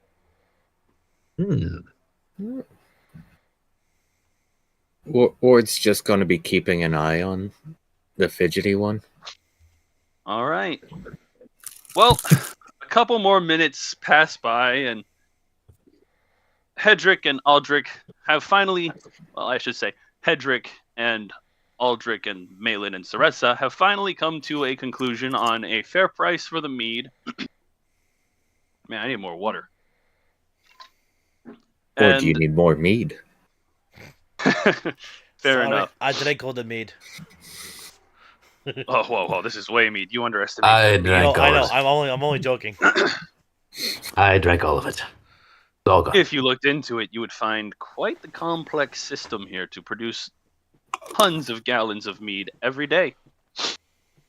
One giant most comes of the year through, round. half the stock know. is gone. Well, if that one giant brings friends. One halfling, But anyway, and it's gone. that's more like it. Yeah, one halfling. One Anyway, hobbit. Aldrich and Malin and Saressa and Hedrick stand up and start shaking hands with each other across the table. As Malin and Saressa turn to leave, Aldrich wishes to stay behind and chat just a little bit with Hedrick about when the first shipment shall come. Saressa and Malin barely make it out the door and close it again before the man who's been fidgeting lunges across the table with a knife blade exposed in his hand. He plunges it directly into Aldrich's chest. Before any of you can even think to do anything, you hear the bones snap as the knife is not turned to go between the ribs, but is instead just thrust directly through them, and he twists the dagger, and you hear cracking in his ribs as he yells out, "Feel my blade, villain! It is but a taste of Drakari might. At last, we have access to Rit's precious metal. Feel it pierce your heart and die knowing Drakkar is coming, and we will use this town as our base." And at that moment, the whole room erupts in chaos. Well, I know what I'm doing first. I will say one of you can make an attack against this man, but depending on who wants to make the attack, I will need dex rolls, as the room is very tight and there is only space enough for one of you to actually land a hit without accidentally Well, hitting. my one of action your isn't party going to be an members. attack, so it'll have to be one of them. Ward's going to. Is anyone going to object to Ward doing it? I want objectives I'm not- attack, but I've got a different plan for my first turn. Fair enough. I will object. You will object? Then I will need a dexterity competition. Rolling or just who has the best? Rolling. I like Okay. rolls. Math rocks are fun. Math rocks are fun. Agreed. Yay. Damn, make this hat go away. Reading is for nerds. Hey, Heyo. Hey, don't take offense to that. Nerds are the best. Exactly. let's say one of you guys has an idea how big my library is. And I know that like your going live thing is waiting for your books. Yeah, I forgot about that. Fair enough. Like, I see the notification come up every time we go live. Hello. Okay, Math Rocks it is. I rolled. I can almost guarantee I'm not winning. I was about to say I can probably guarantee unless you match this. Oh my gosh. What the... Battle of the Low. Mine becomes a 4. Mine becomes an 18, and I rolled a natural 20. Oh, Oh, you Ours- down. You have a Ours -2. went 2 in the opposite directions. Yeah. I So rolled Ben, a you have 2 +2, added so you 2. rolled a 2. Well, the Goliath with his... Actually, you know what? Ward is pretty tall too, isn't he? Dang it. Oh Well, the yeah. Goliath, with his strength, I suppose, pushes Ward out of the way enough to land the blow on the guy. Roll an attack with advantage, as he has basically proned himself in his desperation to out Aldrich. What kind of you want this to be a straight up punch at him? Well, it's whatever attack you want it to be. Are you sure about that? Yeah. are you sure about You really? Are you sure about Are this? you This sure about tiny that? room, I'm gonna whip out a greatsword from behind my back and swing it, slamming down on this dude. Well, if it's behind your back and you don't think it'll fit, then don't do that. It is a tight room. Yeah, You are a tall boy. I'll just use my punching dagger. How tall are you, actually? That is a good point. 7'3".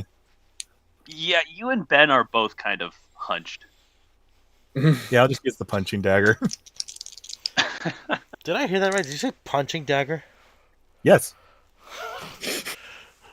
I'm sorry. What did I miss? I have a punching dagger. Okay. Now, is it a dagger Alrighty. that punches, or is it a punch that daggers? All right, yes, 17 It's a plus dagger that 5, punches. Oh, 5, so 22. A 22 definitely hits. Alrighty, and now just rolling for the damage. It's 5 damage. 5 damage? Alright. I need initiative from everybody. I'm hoping I go first, because I need to Clappy. get my plan done right away. Oof. that's an For 11. me. Okay, it's a plus 1 to initiative. That is a 12. And that Based is off that a last 17. die, I'm rolling something. Okay. And that is an 11. 15. Oop, hold on, I gotta change something really quickly. I forgot in my built-in counter to take out one of the players who's not here for the moment. Oh yeah, there's one missing. There we go. All right, that should be good. Anywho, what was your initiative, Alton 17. and Ferriman? 11. Giovanni, 12. 12. Ward, 15. Gilgamesh. 11. Oh, My dex modifier is +2. Ferriman, what's your dex modifier? It's a -2. Never mind. That's right. I just stated that earlier. Gilgamesh goes right before you do. Well, Alton, your wish comes true. You are the top of initiative. How far be I from? I forgot his name again. Hendrik? Hendrik. How far I be from Hendrik? Well, he's across a roughly 6-foot table, so probably like at least 10 feet. Okay. Well, given that I am small as a halfling, I'm going to creep beneath the table, come up from the other side. I want to cast Cure Wounds using my 1 spell slot On Hedrick? on Hendrik. Oh, on Al, Wait, who has a dagger in him? the merchant, or the guy with the dagger in him? Because the dagger is Aldrich. Wait, the The- merchant the- stabbed? No, No. Hedrick is the merchant. Yeah, no, Hendrik's the merchant. Like, I must have misheard the names or something. Aldrich Aldrich. is. Yeah, Aldrich got stabbed, but who stabbed him? Oh, the man on the table that just got sucker punched by the Goliath. Okay, the so, punching so dagger. It was Hedrick one of- did not do the stabbing. No, Hedrick was one didn't of- do the stabbing. It was one of Hedrick's It was one of his men. men. Okay, then I go over to Aldrich, cast Cure Wounds, and remove the dagger. All right, roll a medicine check. Medicine check. Okay, let's do this. That's a square, straight 18, no modifier. Fair enough. Well, you've done your best. Roll to remove the dagger. Yeah, that's for the removing the done your dagger, not the best to Cure remove Wounds. the dagger. Roll the healing for cure wound. Okay. Roll the damage health. It's a D8 plus 3. And, Slap him with health. No, a 7 plus 3, so 10. Nice. But that is my You one see spell he slot for the starts- day as a warlock. You see, he starts to breathe, but that knife wound was pretty brutal, and there is still a pit in his chest, though the skin has closed around it. Maybe that's a good thing, maybe not. Rest, lad. Is that get you to. Let me just say something to him before I end my turn, because I don't really have much else to do. All right. Rest now, lad. Let us take care of this ne'er-do-well. He obviously offers no response as he's slumped in his chair now. Well, no, I figured as much, but I'm more so to console myself than anything. Fair enough. It's the reverse thing. The person thinks they're comforting, but it's just you. You're gonna be okay. You're gonna be okay. Yep. All right. With that, it is now Ward's turn. Ward. How far is Ward from? I From think the you know man where on I'm the table? going. I mean, given Yeah, my patronage, From the guy that got sucker punched. Seeing as how you were also trying to get to him, he's about 5-10 feet away from you on the table. You see a small ball of water appear in Ward's mouth, and it almost looks like he's going to spit it at the man who's been sucker punched. I am casting Water Bullet. That's cool. Ooh. That's Nice. pretty cool. I am happy that I punched him and did not try tackling or grappling him. I was going to smash him with my shield for the first thing if I beat you to it. I rolled Fair enough. 17. Yeah, To that hit. hits. Let me collect some d6s. Oh, this is a fireball. 5 of them, right? Yeah, 5. This is some fireball type Fireball. shenanigans. I do. That's such a cool way to describe it too. Magic casters, arguably the most flavorful attacks. Mm-hmm. Yeah. I started Man flavoring my spat stuff the back bullet when out I of was his doing mouth. this stuff for Hey Boots' campaign forever ago. I'm gonna have to try even harder to be descriptive. We must not. Weren't you the Literally one that flavoring. decided to do water breathing from Demon Slayer for your paladin's smites? That's awesome. Wait, Who? That's that, cool. that wasn't me. I think that was No. I think that was Vengeful. Yeah, I- I'm surprised. I haven't got done, confused on punching dagger. I haven't done water Hey, breathing. it's technically not something he would have encountered very much, and especially since it's from a book that I bought specifically so that we had our doll. Very Hello. true. So 19. 19 damage? Wow, Fair enough. I rolled That's 2 good. 6s. that is really good for a level 1 spell. Heck yeah. That's really good for a level 1 spell. Yeah. No, I forgot. All right. I'm a warlock, so I don't get good spells. Anything else, you Ward? get Eldritch Blast. Well, I didn't use Eldritch Blast yet. I needed to stabilize the wound. That is true. No, I'm going to hold off on my next idea. Giovanni, it's your turn. Okay. Is there anyone? There's no one close to the guy, right? I mean, technically, As- no, since he's on the table, everyone else is either on the Oh. other side of the table or coming around the table. Is he prone? Yes, I did say that. Okay. Then I think I get advantage then, right? Yes. Okay. I'm going to rush up on him. I'm going to briefly look over at Hedrick. I'm gonna look at him for like 1 second too long, but I'm going to move past him. Oh, I forgot. Make me a wisdom save. Got it, boss. And I resist the Thank you for urges. reminding me. Ooh, you're gonna like this one, boss. I rolled a 5. Oh, boy. Oh no. Oh no. It- Yeah, forget about the guy who shanked Aldrich. You're Oh, going for no. Hedrick. Uh-huh. Okay. I'm going. I should have Ay, saved ay, my ay. cure wounds. I should have saved my Do cure I- do I- wounds. Do I at least Nah, get to? don't worry about it.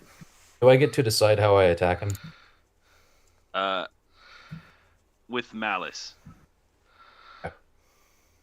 I'm going to pull out one of my daggers and just quietly say, "May I have the pleasure of taking your life?" And I'm going to take a swipe at him. I'm just gonna All turn my right. head like, oh.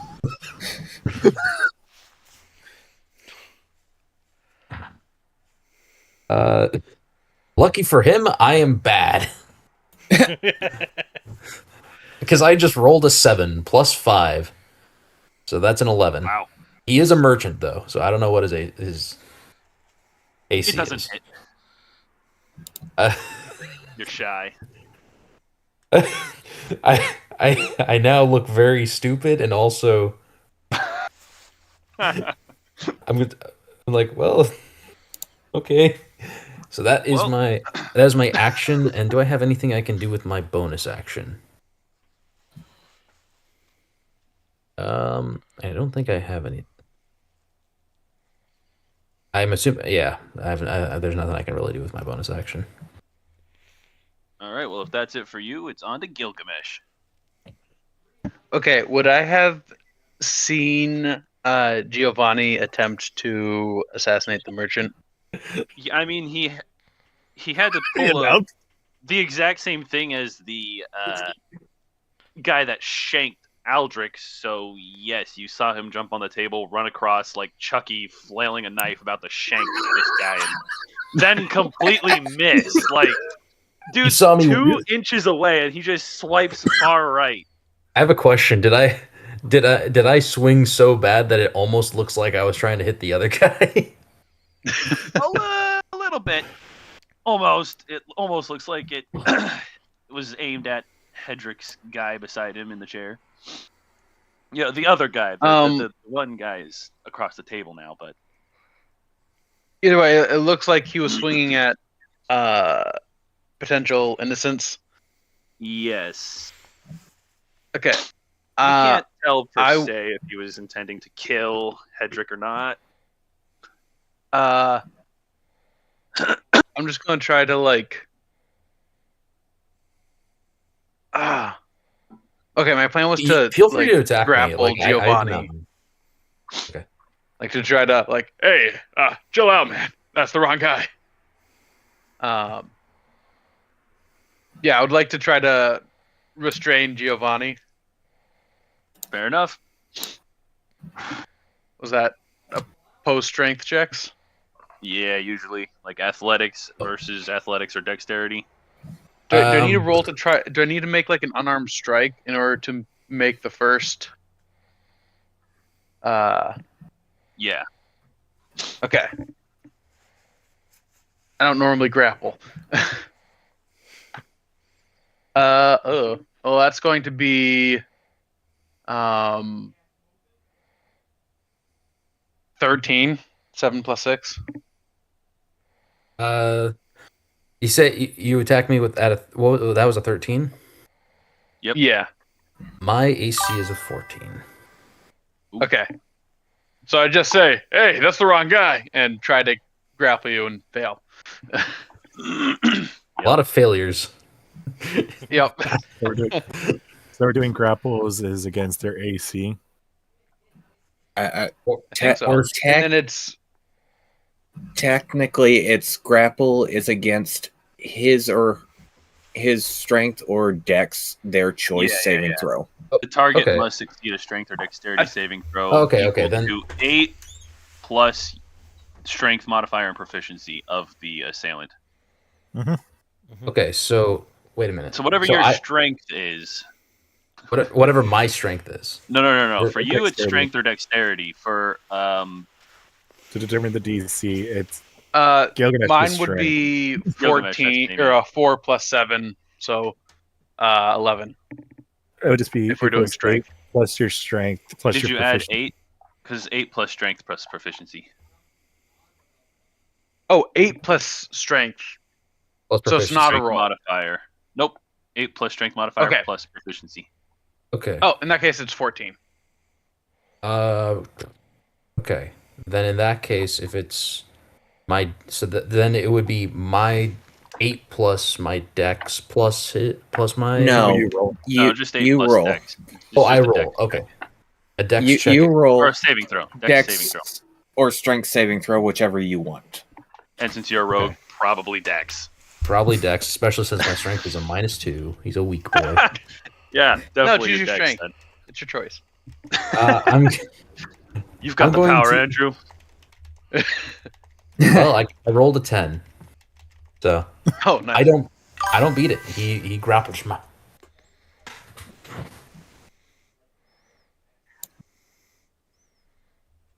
I do not beat it. Cool. You didn't. And I guess that's I my don't. turn. I don't even think he can. What, you can't beat a 14 with a dex check? No, I can't. No, I thought you were making a joke about like you can't beat it, and that's. Oh. I thought you were making a joke about that. Ain't no way that's your first time, Chad. Yeah, it is, Adam. You're welcome. Well, it told Sorry, us so. Adam. I forgot your streaming. Anyway, Andrew, you said you do beat his 14. No, I don't. I rolled a 10. Okay. We're kind of I was a little confused because I thought you said you failed, but then you were joking that I was joking that you. I was confused. Anyway, you are now in his hand, and you do hear a voice in your head. Any means necessary. Oh, Oh no. Gilgamesh, Oh, is that no. it? Yep, that's it. I was debating Then whether we're- I should rage up, but I Then don't we're think I on to would yet. Faramir. I mean, it would be kind of difficult to rage while you're just holding, unless you use Giovanni as a weapon. You are big enough, and he is small enough. That would There be you go. Anyway, Faramir, it's your turn. Alrighty. How is the guy that stabbed? What is it? I mean, Hamlet. he's Aldrich. unconscious. Now? Aldrich. Aldrich. Yeah. Yeah, I think I stabilized him. At least I think I did. So the guy that stabbed Aldrich is unconscious. Oh, the guy that did the shanking? No, he's Yes. still on the table. Aldrich I stabilized. Aldrich I know. is unconscious. The guy that stabbed Aldrich is still basically prone on the table, now weaponless. Evil's elbow. He's on the table, weaponless. Yep. Alrighty. So reading, if we make an extra attack of the life property, you can make it a part of the attack.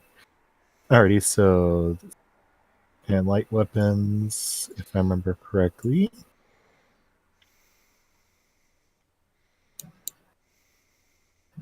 Two weapon fighting, both measures. Yep, okay. So since the dagger has the nick property, I can actually technically make 3 attacks as well. Okay, so my main attack is from the punching dagger, and with the normal dagger, since it has the nick property, it allows me to make that extra attack as part of the regular attack action instead of as a bonus action. Okie dokie. Alrighty. So that's going to be 1 with the punching, 1 with the dagger for now. And that is a 17 and a 16. One hits, one doesn't. Well, that answers the question on where's what. The first one hits. Alrighty.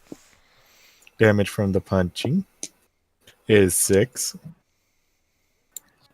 And now since I have 2 weapon fighting, I get to use anything with a light property as a bonus action and add all my stuff again. Wow. Look at you with your niche 2-weapon fighting. Sure. We're bringing out all the stops tonight. 17. 19 hits. And that is 5 more damage. All right.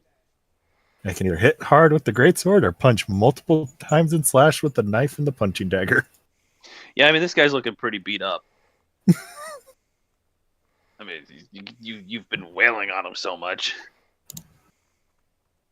But And- unfortunately, Hedrick's men are kind of alerted by the fact that something has gone very horribly wrong, and they're not entirely sure, but they're taking a guess that this strange little, albeit very awesome little doll, tried to shank one of them or their boss. It's very unclear. Can I try So- something? That's true. What? We're all descending into chaos right What now. do you want to try? Not on your turns. I'm going. I kind of want to yell. This feels so mean. I'm gonna try to point at, like, jerk at Gilgamesh and say he did it. Well, maybe on your turn we can have you roll a persuasion. But until then, That's you are awesome. simply flailing in his arms. The By guy any that means. was closer to you. Oh, I need to check.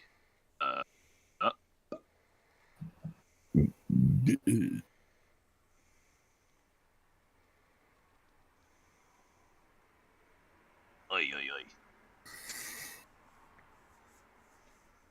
Is this the new rulebook? Is that why this is so confusing? Because this is the 2024 rules. Actually, I What? like them. Hmm. I like some Well, of them, yeah, not all of just- them. It's listed up differently than That is true. because it literally is saying nothing about what happens when they're in the grappled condition. I click the link to go to grappled, and it does not do anything. I think move it to says Successfully the grappling movement a is creature 0. gives it the grappled condition. Is its movement just 0? Is that all it I'm- is? I'm pretty sure the only yes. thing grappling does is reduce your movement to 0. You can do And you have everything else just disadvantage fine. on I attack. think. I want to say it has disadvantage on attacks other than the Found person it. There it is. you're Speed is grappled 0. Disadvantage on attack rolls against any target other than the grappler. Grappler can drag or carry you when it moves, but every foot of movement costs 1 extra foot. Unless you're tiny or 2 or more sizes smaller than it. Which you're not 2 or more sizes smaller than the barbarian, because you would have to be tiny. Nope. Well, I mean- your speed is 0 and you have disadvantage on attack rolls, but that does not mean this guy has an advantage to stab you. So he's just going to try and stab you. Hmm. That somehow does not hit. That was terrible. And with that, it's on to the next guy on the other side, who is also going to try and stab you. And does hit. Oh no. Don't worry. It's light duty damage with the dagger. 4 damage. So half of your health. Half of my health. Another bandit is now going to try and shoot at the... Why not? The Goliath. And... Oh, interesting. Oh. So, a compatriot of the person I've been wailing on. Well, potentially. Oh, I misread that as a 13. That was an 18. Okay, yeah, he hits. Huh? Huh? On me? Yes, on you. But that's light duty damage, only 4 damage. I'm going to be in a nuisance and use one of my stones endurance. Already? Okay, fine. S6 plus 3, so a 9. What does it do again? It reduces the damage taken. So it's a nothing. Nice. All right. So it hit, target but it's like hits. I just look at it and there's nothing there.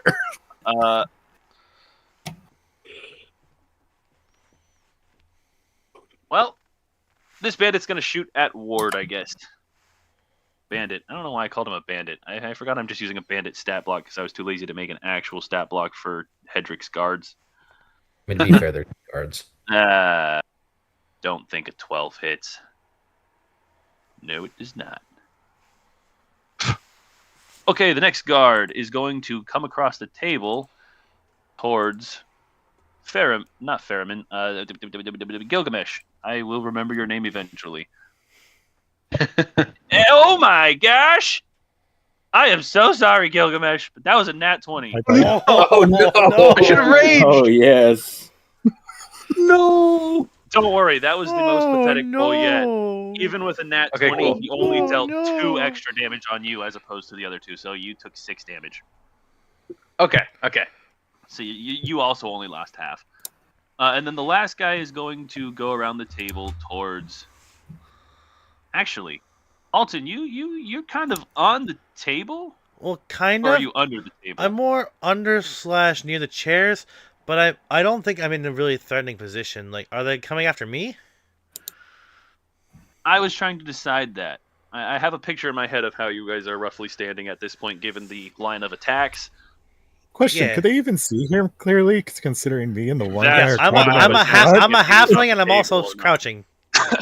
That's honestly why I was asking where he was. Number one, he's center on the table opposite all the guys, so they have to go through all the rest of you to reach Alton. So there's that, and also, yes, he is very small.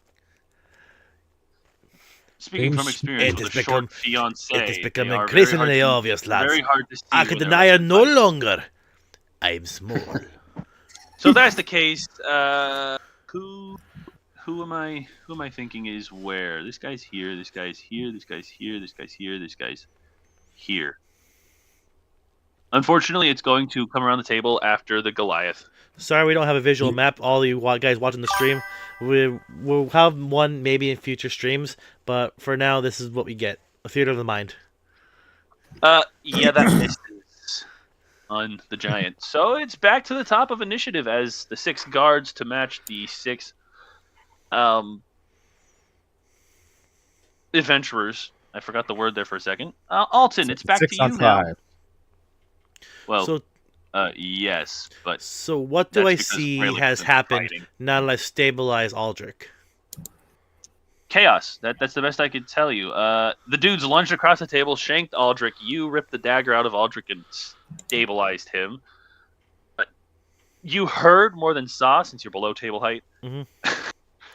A bunch of people just beat up the dude on the table above you.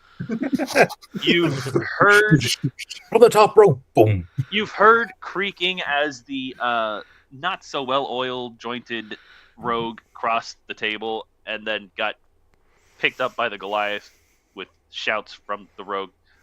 I have 4. Not too many shouts. He's still very stoic, but a couple of surprised little "Hey, let go of me!"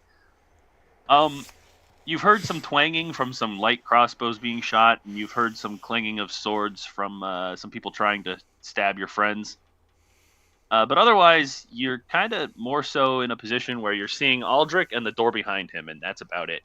Mm. You will have to leave from under the table. In I was order gonna to say, see as any much as I want to combat. help, I feel like I should try to get Aldrich to safety. Like All I right, can't, what are you gonna do? I can't do much without my 1 spell slot. Okay, what can I do? Let me look at my character sheet again. Time to get creative. I was going to say, Favorite warlocks, idea. the cantrip Mine's being casters. creative. Yeah, they do have a phenomenal cantrip. Well, I have specific cantrips based on my patron. So, okay. I summon Side Kool-Aid. side note, what a session 1. This is awesome. What a session 1. Okay.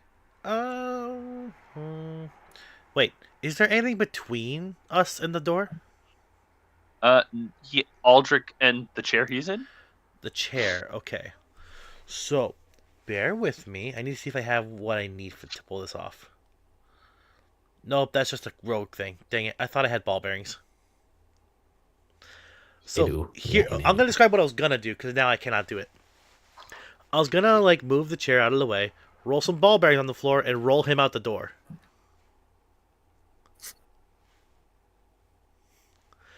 Because Just saw the picture of that in my at head. that point, That's I wouldn't funny. be relying on strength.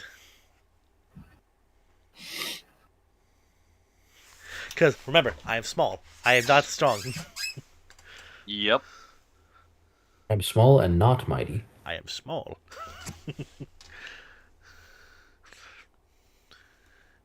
And best of all, I am small. Okay, what do I want to do? I guess best thing I could do is really just start dragging him by his feet towards the door. After I Alright. remove him from the chair. Well, I would say probably his arm would be easiest because he is back to the door and you are Okay, very then I'll small. do the arm. All right, make me a strength check. Strength check. Here we go. That is a 19. So 18 A plus 19? 1. Yep, 18 plus 1. Nice. I will say you surprisingly enough do manage to get him to the door. All right, nice. But the door Nice. isn't openable yet. You kind of are preoccupied with just getting this guy who's like twice your size out of the Fair room. enough. I'm kind of just playing support, avoiding the chaos. But tomorrow you're gonna have to help make it. If that's it, then it's on to the man who is on the table now enters initiative and goes next. And seeing you trying to haul the man to safety, he lunges for you. Uh-oh. I'm very squishy. In Hang the on. morning, I'll need your help because I'm gonna have to go to Sissy's and do the I laundry. now need you to make a strength Sorry. or athletics check. Is he leaving 5 feet from myself and the barbarian? You mean the paladin? And I can't do anything because I already used my reaction. Not from the not from not from you. You're still beside him as he does this. He's just moving forwards. So like if it's on the grid, picture you are one, he's diagonally to you, he's now moving to right beside you. So he's still technically within the 5 feet for you. Got it. The Goliath, on the other hand, yes, he moves out of the 5 feet of him. Ferriman. As I just did state, I did use my reaction already. Yeah, that is true. So you said you need a strength from me? No, I need you to roll. Well, I mean, whichever one you'd rather. What's the other Strength one? or dexterity. Well, they're both the same, so it doesn't make a difference to me. That's a 12. Oof. Yeah, you're now grappled too. Uh-oh. Hey, let go of me, you bloody bugger! And while you're grappled, he is going to Slit my throat. punch you. Okay. You have his dagger, or you dropped it on the That's ground? true. I don't know what you do with it. I'm gonna keep it. Oh, he just barely hits you with that one. Did he match my armor class? Holy No, he cow. beat it, because he has to beat it, doesn't he? Match usually. You just have to match, counts. yes. Okay, then yeah, I'm assuming you rolled a 12. Don't worry, it's just a 3.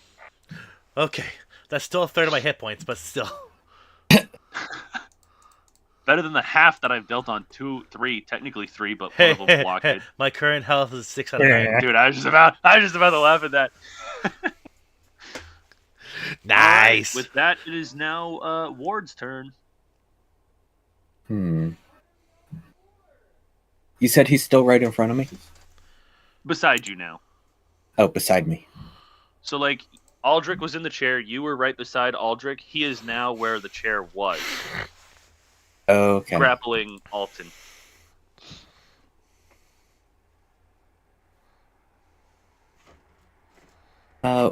Ward Alright, no one grabs his battle axe and goes, "Let go of the little one," and swings it down. Or, correction, swings it across. Since the halfling is so short, it should go right above the halfling's head and hit the guy. Fair enough. I will say, technically speaking, both halfling and assailant are prone. Ooh. So I have advantage, is what I'm hearing. Yes. But Oh. the sideways swipe, Okay, I will correct it to a downward swipe, and this actually makes it sound so much better. Because to the halfling, it'll look like it might hit him Uh-oh. yeah. when it goes over his head and hits the other guy. Just don't roll in that one. I have advantage, so I'd have to roll 2. Fair enough. It's That's still good. possible. possible. Don't, it's still possible. You roll Agreed. you roll a 1 and a 2. 1, 2. Here we go. Ooh, I rolled an 8 and an 18 plus 4, so 22. Hey. Yeah, that hits. Nice. Where's my D8? I've just been idly fishing on my own channel. What? I have unlimited channel points. I haven't been spamming it, but still. 10 damage. All right, 10 damage. I gain points. Oops. We'll fish again. I will fish again. Well, I have unlimited channel points. I can technically spam it as much as I want. No, he's trying to take Alright. the leaderboard from us. How Yeah, long is Ward. your hair? Adam, Yeah, how long is your hair? my hair. Yeah, like I'd say Imagine actually the kind of hair that your streamer avatar has. That'd be about that length. Okay. A few hairs got cut. Ooh.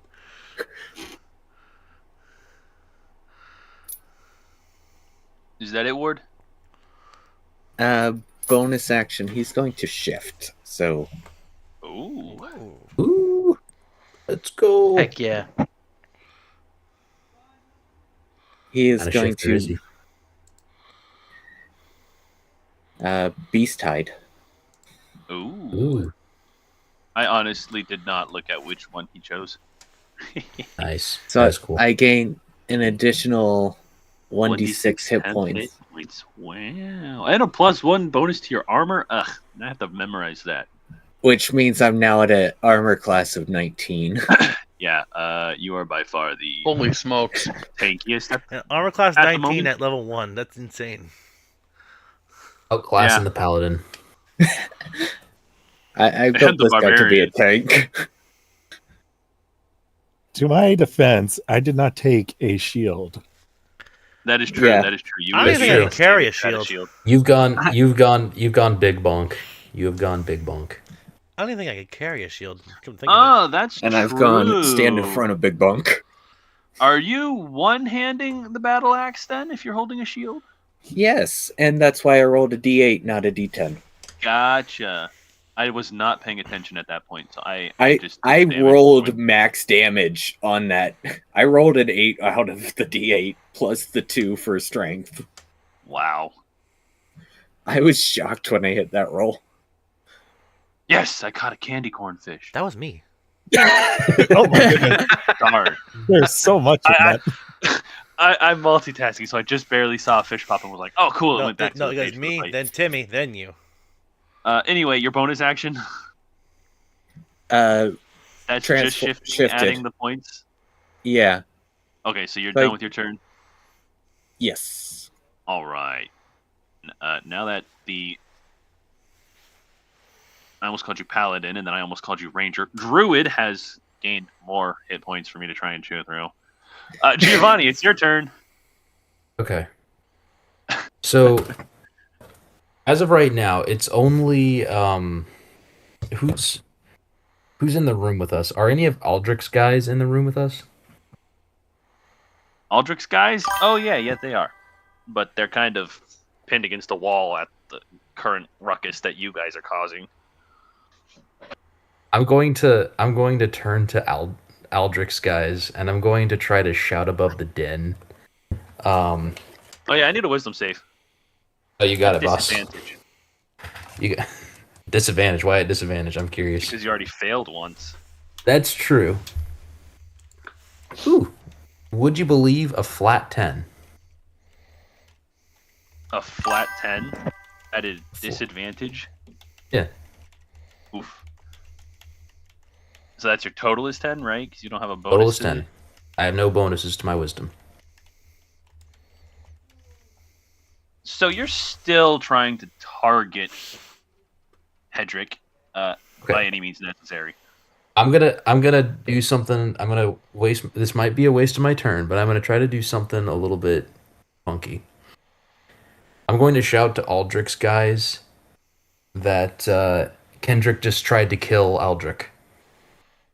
I mean, Hedrick.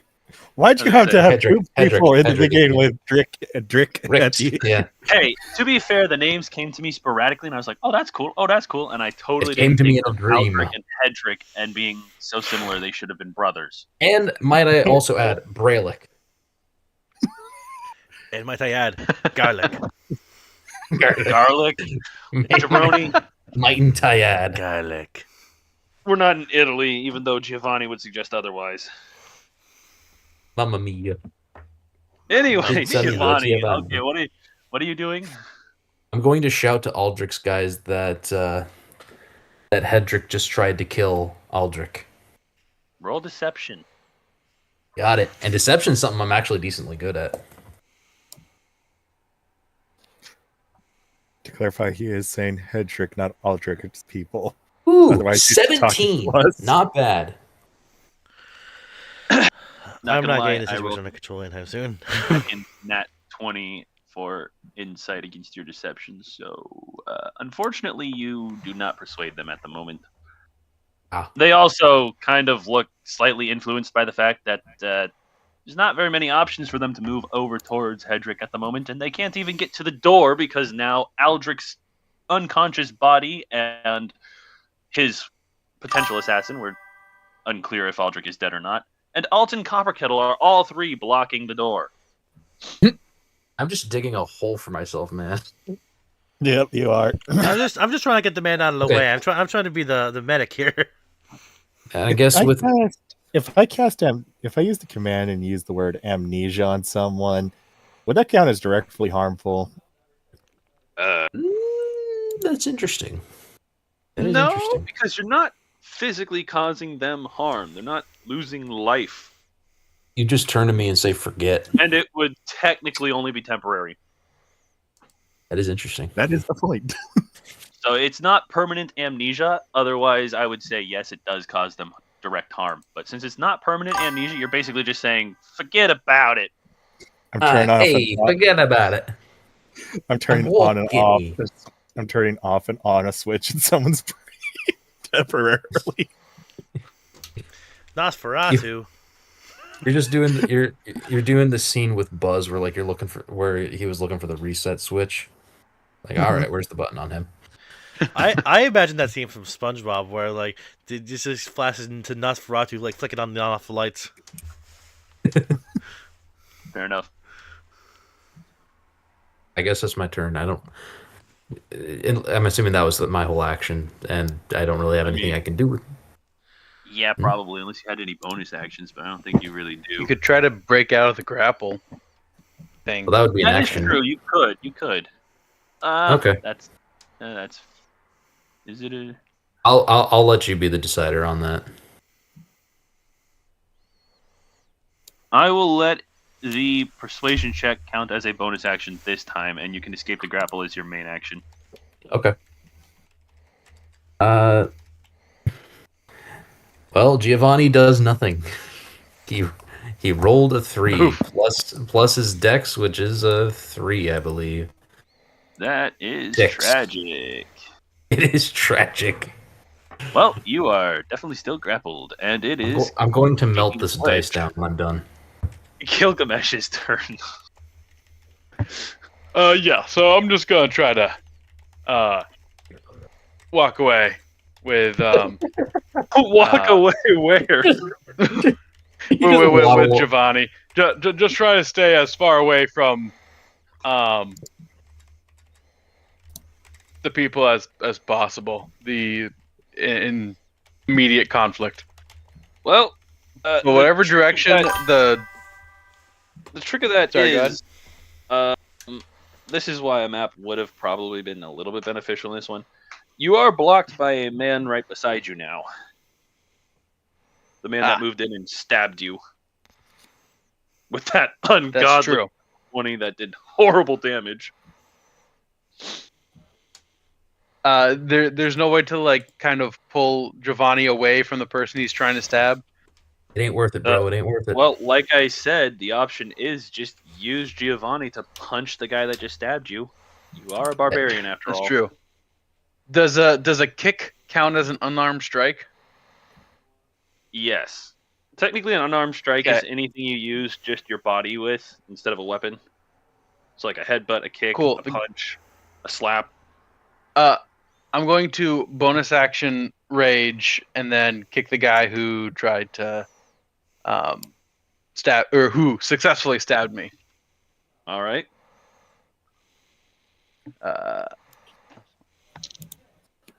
Natural 19 plus 6, Yeah, that hits.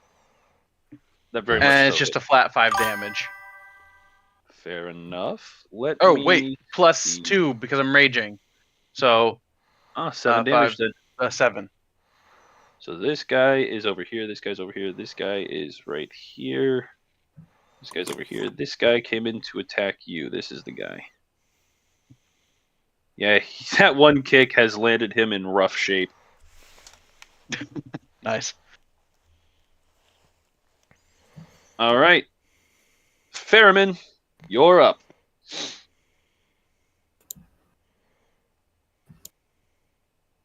Let me be right back. Hold on. Does your rage add to your armor class at this point? No, because I'm only level 1. Gotcha. Alrighty. So the guy that tackled Alton and got smacked by Ward, is he still alive? Yep. After all of that? Yep. I was going to say, he's been spit on and smacked with Ward's battle axe. Mm-hmm. All right. Okay, that's just a funny description. And we don't know if Aldrich is alive or not. Nope. Great. Alton is doing his best to stabilize and get him out of immediate danger.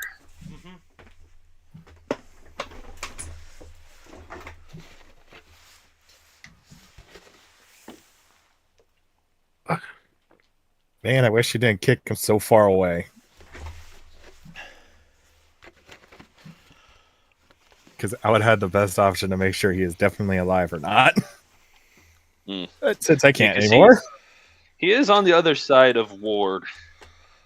And as is mentioned, you and Ward are both ridiculously tall inside of this.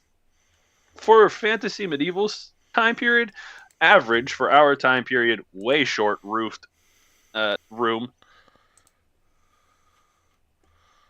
Otherwise, I would say you could attack around Ward, but the guy's prone, you're hunched over, Ward's hunched over, you're both occupying way more space than... Ward got Would allow bigger for you. with his shift. You know, that's a good point, too. What a fight so far. You absolutely are not going to be able to attack around Ward. So you can attack the guy who came over to shank you. And missed, but you know. I the could principle be of mean, and I feel mean for him attempting to shank me. Fair enough. I drop the daggers and I pull out the great sword and swing on his side with it. All right. And no matter what, I will be doing Can't- damage with this dumb thing. Can Ward use his reaction to attempt something and try to get a rule of cool out of you? Depending on what it is. Oh, here we go. Word is- Cool. I'm assuming the guy is near Ward, probably just behind him. Which guy? The guy, our paladin, if I remember correctly, is trying to hit with his greatsword. Technically the other side. You both are kind of like stuck, pinched between table and wall. Especially given your stature. Ward is going to put his shield out as a stop for the guy that's about to get hit with the sword. So hopefully he gets pinched between sword and shield. Oh, I was smacking him back towards Gilgamesh. Oh, you're just going to hit him away. Never mind. Well, He's got a here's the pinball thing. Gilgamesh is on the other side of Ward. and Even the guy on the farther. ground. Oh, so he I is will hitting him let it towards happen. Ward. I am now Yes, confused on the arrangement of this room. Okay. So, because we're on the side that had Aldrich, Giovanni and Gilgamesh were on the other side because Giovanni went straight Maps at and the other side of reference the art. table. Let's see if I can do this. Okay, so I'm going to use...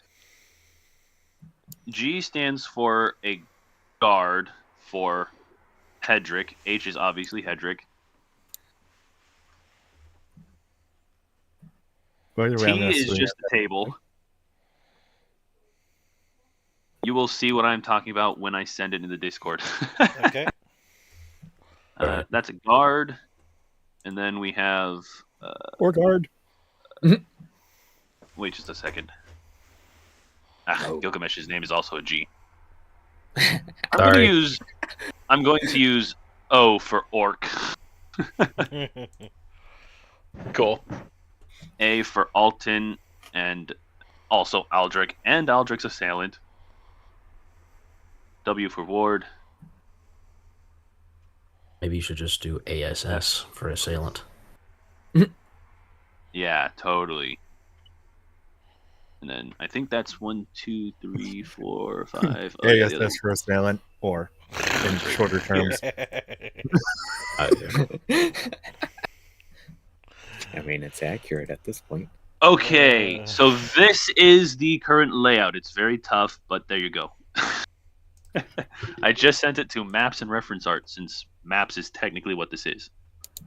Thank you. G represents one of Hendrick's guards. H is Hendrick. A is Alton. O is Gilgamesh. W is Ward. F is Fairman. It kind of makes sense,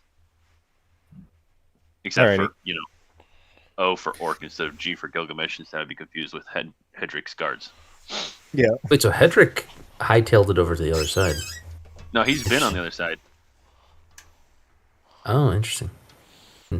Remember, because the 3 seats right near the door were for the 3 town officials, and then he and 2 of his guards sat in the 3 seats on the other side. Okay. Alrighty. So I suppose I could go like this. So then... That's roughly where the door is. Okay, that makes sense. Okay, so Door. I'm swinging from the right, going left. Basically, where this guard would be going back to Hendrick's side of the table. All right. I I was will able to show say them. you could potentially smack this guy onto the table. But like I said, given your size and Ward size, you're not going to be able to smack him around you into Ward. Yeah, that No, makes I know. sense now. No, I'm just saying the direction of how I'm swinging my sword. Yeah. Just so it's a reference, so that it's not like I'm gonna swing and then somehow this is gonna swing backwards into Ward. I mean, if I was really following the momentum, I would be swinging in a circle like a crazy person. But that is a nat Terrible 20 sword form, but on the I mean, obviously it hits. This guy has a 36 armor class, but it's a nat 20, so it beats 36. No, I'm kidding. He literally does not have even close to a 36. Yep, that's gonna be 46 plus 3 on this dude. Okay, so That is a 17. I mean, he's dead. Let me just figure out which one in the lineup he is. So that's this one, this one, this one, this one, this one, and this one. Okay, yeah, he's destroyed. You demolished him. Congratulations on your nat 20. That was the first one from you players this combat, I think. Yeah, Combat, yes. Heck yeah. I've had 2, one on a save and one on an attack. Wait. So- Technically, Mine, I that did was been roll. pointless. I technically did roll one at pre-combat. I mean, yeah, that's Yeah, fair. mine nat but 20s have been that's pointless so far. Yeah, so that guy is dead, and you flung him onto the table. He's now hanging on that edge of the table. Nice. Alrighty. Quite possibly would make sense, actually, that his legs are on the ground in front of you and his torso is on the table, given the ferocity of that hit. So, yeah, there's a lot of guts and blood in that corner of the room now. Ooh. Is that it, you violent man? I turned to Hendrick. I was like, "You better command them to stop before I make more of them like him." That's ironic since it's now the guards' turns. hmm So this one is going to again try to shoot at the giant, especially given the horrors he just witnessed. Mashed Giant hit human. hard. Ooh, that hits an 18. Let's go. Oh, and it's the crossbow, so it does a little bit more damage than the knife. Who And is it hitting? 6 damage on Fairman. I feel like being a butthead again. Stone's endurance. Oh my gosh. Well, the second guy is going to aim his crossbow not at Ward for a second shot, but at you as well. Since Well, you are the I first only one. take- Okay, Huh? I do still take 2 damage from it. Oh, okay, cool. But you are the most immediate threat, and so far you're the only one to kill someone, though Gilgamesh came very close. I was going to say, I love how no one is scared of the big guy that got bigger. To be fair, you kind of haven't really done anything to the guards themselves. Good point. So, a 19 hits you as well. That's only 3 damage. Well, I guess it almost made up for the other guy losing out on his damage. Yeah. Where was this guy again? This guy's over here, so he's going to again try to stab Giovanni, and he's probably going to miss again because... I don't even have good no. AC. Yeah, well, the first one completely missed, and this one definitely hit you. A 18. Yep. That's All right. only 2 damage. I quickly approach my death. You are slowly getting down. I've had 3 health. 2 more, and I'm pretty sure this guy can't do anything unless he goes again for the giant with another shot from the crossbow. You know what? He's the only sane one. He's shooting the guy that got bigger. With a 21. Does a 21 hit against your 19? That beats 19. I honestly did not expect a hit. Ooh, that's a nasty one. Uh-oh. Never mind. It's not as nasty as I thought. It's only a 5. I rolled pretty good on the damage die, but I forgot they only have a +1. So yeah, that's only 5. Only, again, like, less than half your hit points. And now for the Don't bandit who forget, just I got... had bonus. Oh, that's true. Dang it. Dang it. Okay, well, the guy the guy that just got like half of his ribs shattered in one fell kick from Gilgamesh is going to try to attack, but like I said, he got all of his ribs shattered, so it's going to be at disadvantage. Nice. It's still a 16 though. Oh. That hits you by like 1, doesn't it? Or does it match? Oh yeah, it beats by 1. Yeah, it beats by 1. 3 damage. Is that already halved? Oh, nope. Because I'm raging. 1 damage. Heck yeah. So that was nigh ineffective, and it is now time for Alton Copperkettle to continue his struggles with Aldrich and, being... I'm being grappled, right? An assassin. Yes, you are. I'm going to do something different. You would think I would try to escape, but I'm going to be creative. Based on my patron. That nobody knows that I have a patron, because all they know is that I have some kind of magic. Fair what enough. I'm going to do, I'm going to need a con save from the man grappling me. Interesting. Do not take on the risk of disadvantage. What's the DC? 13. Yeah, he failed. All right. He takes 5 ice damage as I cast Frostbite. Nice. A deep frost with like a kind of a golden light, just ever so softly there, permeates his skin. As he takes 1d6 cold damage, which is the 5, and now he has disadvantage on his next weapon attack roll, before the end of his next turn. Doesn't really do much because he's not using a weapon, but it's flavor. Yeah. Like, let go of me. As my voice goes cold, so does my skin. Fair enough. Oh shoot, my headset's dying. Okay, yeah. Unarmed strikes are not counted as weapon attacks. Too bad. Like, I just heard it yell low battery at me. It Low yells battery. At you. That's tough. It goes, low battery. Well, Low anyway, battery. if that is Low all battery. you've got, it is his turn. He is going to try and punch you again. And since he doesn't have a... yeah, that misses.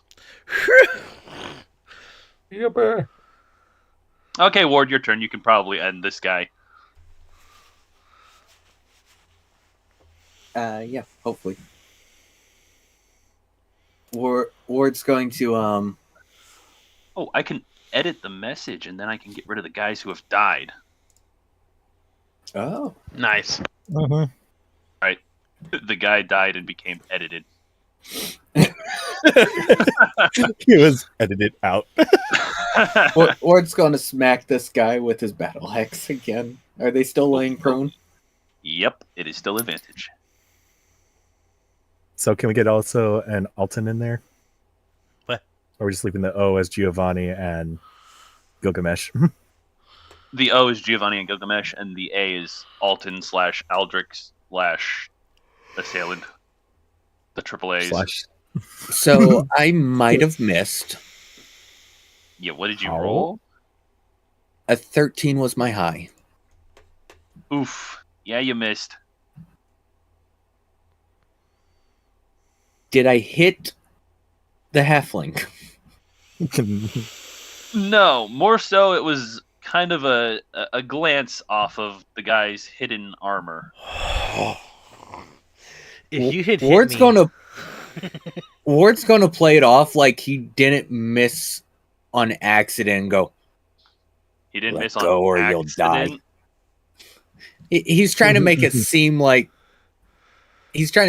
make it seem like it was intentional and scare the guy into letting go of that halfling and go, Fair enough. let him go where I the will next say one you- hits. I will say you knocked the wind out of him pretty good from patting on his armor like that, but that was a warning Get it? shot. fair enough. When the guy's hunched over, Ward's hunched over him, just staring down with the axe. Nice. If that's everything, it'll be on to Giovanni. Great. All right, let's see what flavor of nothing I'm going to do today. Yeah. Make your wisdom saving throw at disadvantage because you failed twice. Hey, that wasn't bad. I rolled 2 15s. Let's go. Yeah, you barely managed to succeed and you come to your senses for a brief minute. You literally do not know how or why, but you are in the air in the hand of Gilgamesh. What am I doing? Your here? knife is in your hand. You're just chilling right now. What's the last thing I remember? You remembered hearing someone say "kill him," but that's about it. Posting early. You do also remember the man lunging across the table and shanking Aldrich. Do I see that man? If you look down, Everyone had the full movie. He got the what do you call it? They were hit off screen for Highlights. him. yeah. I'm going. Cliff Notes. I'm going to. I'm not even going to try to break out of the grapple. I'm just going to try to attack the guy that's on the table because that was that was the last thing I remember trying to do. Well, he's on the ground now, Yeah. Either way, that was to him. Yeah. that's and you're that's, going to be that's throwing your dagger. So I hate to break it to you, but ranged does not get a bonus to prone. Range actually has a negative. He already fine. has the negative. What's the Yeah, negative? he already has it for being grappled. Exactly. Oh yeah, that's true. I forgot. Yeah. I got nothing to lose. Disadvantage on attack rolls against any other target than the grappler. That's true. All right, so let's see what I get. Not bad. Not bad. That is a 14 in total. 9 plus 4. Oof. Or Little 5, bit excuse me. shy. 9 plus 5. Ah, Little bit shy. I will remove a dagger from my hand. Temporarily come back when you pick it up. I will just unequip it then for now. All right. If I come back. Bonus actions. I guess for my bonus action, I'm just gonna turn to Well, Gilgamesh and say, you could turn What am your head. how much rotation do I get? That depends. Gilgamesh, are you just grabbing him by like the collar? I think Is it like a bear hug? I was sort of like grabbing on, like I was trying to almost like a bear hug wait, type thing is kind of what I was thinking. Because you You're are an- big enough for him that you Yeah. can just grab his collar and just be holding him out at arm's length. You're an animated doll, right? Yes, Giovanni Yes. is an animated doll. So he has no bones to break. His head could, in theory, spin 180 without his body moving. Thank you for giving us more horror to an animated, living, talking, breathing, walking doll. Wait. This is going to even be more creepy. What face do you have on I right was now? literally just about Mask? to ask that. Which mask is it? I mean, he hasn't had time to change masks. Probably just the happy one. Which Oh my it God. Yeah, that is utterly Looks- horrifying. Number looks one, like he- this maniac lunged across the table, grinning as he tried to shank poor Hedrick out of nowhere. And now he's going to full-on owl rotate his head around 180 degrees again with a terrifying grin on his face. You see this What? this comedy mask looking thing turn around at you. Black, soulless, hollow, empty eyes. I did staring this. deep into your soul. I will say I did describe my eyes as being, and I quote, inky black. Literally just Bendy's face now gazing I'm going at to- you. Yeah, I'm just gonna whip my head 180 around, and say, and say in just a very calm voice, "What am I doing here?" Okay. And that's gonna be Well, my bonus action. Realistically, Okay. Gilgamesh, who is next, does not know how to answer that. Yeah, I'm trying to think if there's any indication that Gilgamesh would have that he is no longer a murder crazed doll. Yeah, I'm trying to think if there's any reason why I would let go of the grapple. But probably, unfortunately, probably not.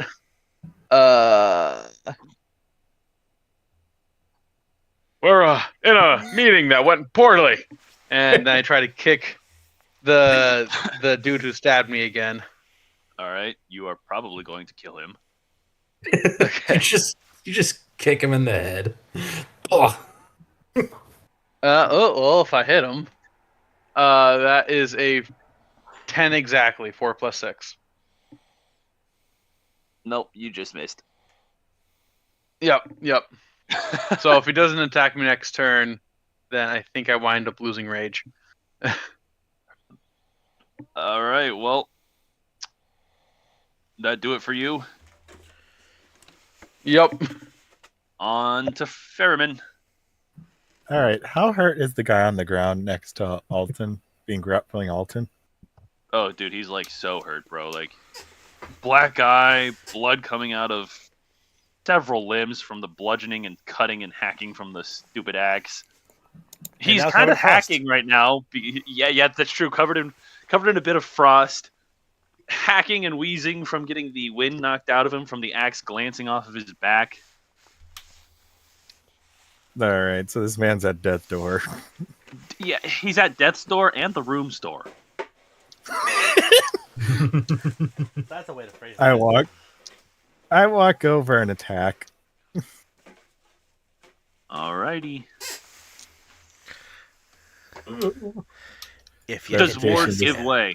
I should ask that. Does Ward give way? I cleared the guy around me, so hopefully I can get around him. Well, yeah. The thing is, like I said, the table and the wall are kind of close. Ward gives way, but he is going to intentionally keep his shield blocking the view of the fact he's giving way until the last second, such that the guy doesn't see the attack until it lands. Fair enough. Roll at advantage. Okay. FYI, this is my boot. With your boot.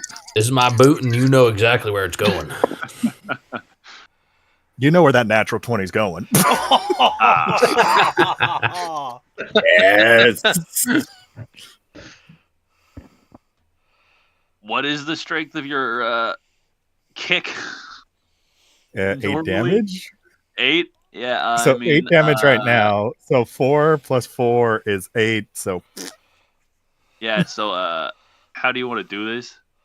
I stomp his head in and continue on smash it walking over into to the next guard. Continue walking over to the other guys Just absolutely across from curb stomp him. Alton. All right, so you stomp your boot on this dude's head, and thanks to the frostbite that has gripped his neck and chest and left shoulder, it kind of snaps off way easier than it should have. You kind of feel like it snaps off way easier than it should have. And you Oh, interesting. absolutely crush his skull like a grape. Alton, congratulations, you are covered in blood. Oh, Like, really covered in blood. oh, Not your own, but you are really covered in blood. of course.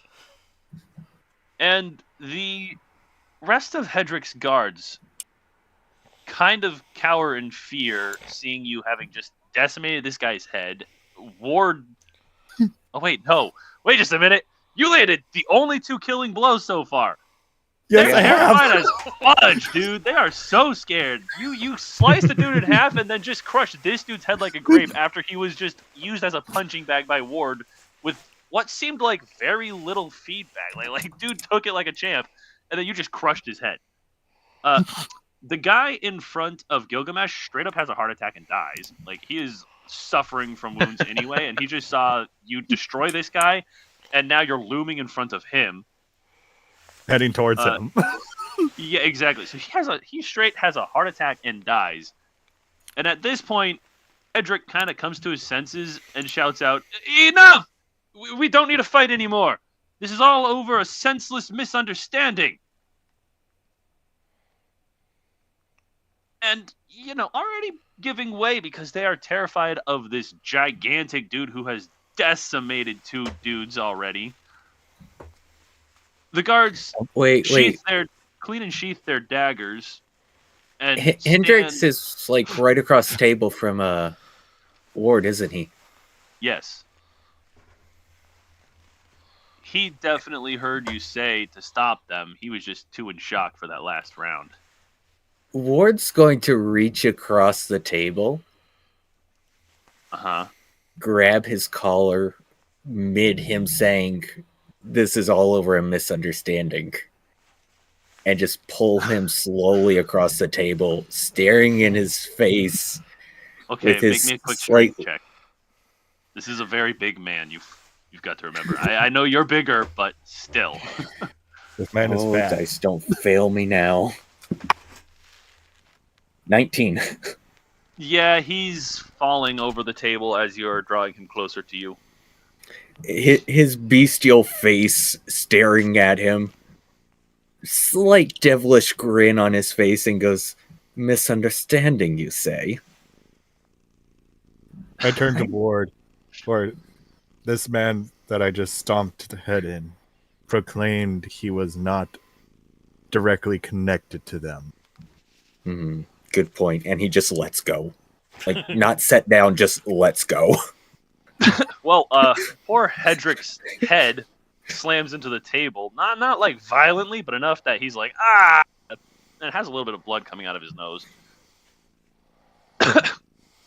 He rolls off the table in not so elegant a fashion.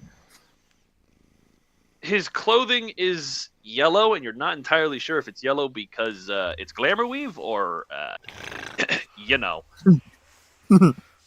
He stands up, holding his cap, wringing it in his hands. He's very nervous. He's sweating profusely. Look, I don't know who that man was. He came to me and offered his services for this journey as protection, a mercenary. I thought he was just, your average adventurer. So I said, sure, why not? I can always use the extra hands. I mean, I have a lot of very valuable wares. You see, I just needed the extra help.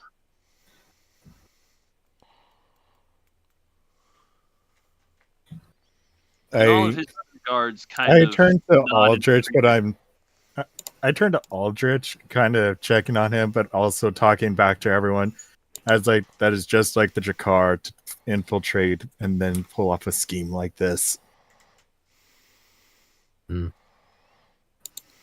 Alden just kind of Fair sits enough. there, covered in blood, not sure what to say because he's just covered in blood. You're not sitting. You're lying underneath the decapitated body. Regardless, my point still well- stands, or my point lays down. You're technically being hugged by it too. My point lays down. That is true. Ward's going to which one got stabbed? The one that Joker. I was helping out of the room, Aldrich. Aldrich. Aldridge. The one I said I went to check on. Yeah, Ward's gonna go over and using his battle medic feat, use a med kit. Healing All kit. right. Healer's kit, there we go. Use a use of his healer's kit to patch him up. I was just gonna use lay on hands. What does it say? His wound is closed, So though it is definitely looking rough. It's Oh. bruised for sure. okay, then change of wording. Medicine check on him. All right. Make sure he's living. All right. I'd be shocked if he wasn't, because I did try to stabilize him. Unless he died before he got to him. That would be unfortunate. Natural 20? Hey, You detect Ooh. the faintest heartbeat and breath in him. He lives. Okay. He is alive. Lucky for you. Being a druid and being you, well versed in the field of medicine, you know that the lung that was stabbed is collapsed, well nigh non-existent. The ribs are decimated and fragments are for sure in that said collapsed lung, and you're not entirely sure the state of his heart, but given the fact it's beating, there's hope. Even if it's faint. My brain is running real life medical scenarios in my head, and I need to flip to fantasy versions. Okay. I do two That's different. I do two lay on hands on him. The first one is to make sure there's no poison. The second one is to make sure he gets a little bit of health. All right. Ward would notice that his breath got a little less shaky, but it is still barely there. He is probably beyond your skill of healing at this point, but you have done your best, and he is mostly stabilized. Where's the herbalist? Oh, she's gone. Which, speaking of, at this point, the door starts to rattle. You all notice Aldrich's body is definitely in the way of the door, and whoever's trying to come in does not know that it's Aldrich's body and is being a little bit aggressive with how they're trying to get through the door. I Oh, no. start. I am gonna get ready to. I grab Aldrich's body and then kind of jump, not really jump, but quickly step back and sit my butt on the table with him. All right. With the barricade now clear from the door, more or less. I mean, the halfling and the decapitated corpse are still there, but they're not blocking the door. It Ward will bursts pick up the open. I'm halfling. here. Fair enough. The door bursts open and Kestrel walks in, sword drawn, shield raised, utter confusion and horror on his face as he sees the bloody mess. He gets inside the door and swiftly closes it. Glances around the room real quick to get a quick read on the situation, sees the two dead guards of Hedrix and obviously sees the decapitated corpse at his feet that he's standing in the puddle of blood from. What? How? Who did all this? Ward points at the orc. The orc? Sorry. You mean the Goliath? Thank you. My I was about to brain I is say. Man, I'm The just orc, like moving. the orc kinda killed one guy? The racism took over. He's like, he did it. He wasn't even involved. At this point, he seems to notice Aldrich for the first time, given the fact that the blood was more eminent on his mind since he stepped in it. He gasps and quickly heads over to Aldrich, tries to find a pulse. He faintly feels the same as Ward. Do you have a good healer around here? He's a bit above our level of care right now. Potentially, but I don't know if there's enough of him left to save. I mean, he takes out a knife after sheathing his sword and cuts away Aldrich's shirt, fully revealing the wound, and you see that the left side of his torso is just crushed inwards. Ouch. Whoever healed him did a decent bit, but I just don't think there's enough of him left. He is clinging to life, but it is barely there. As We long will as do what he's we willing can, to but- cling. That is true. That's all it takes. I ask you leave him here, in this room.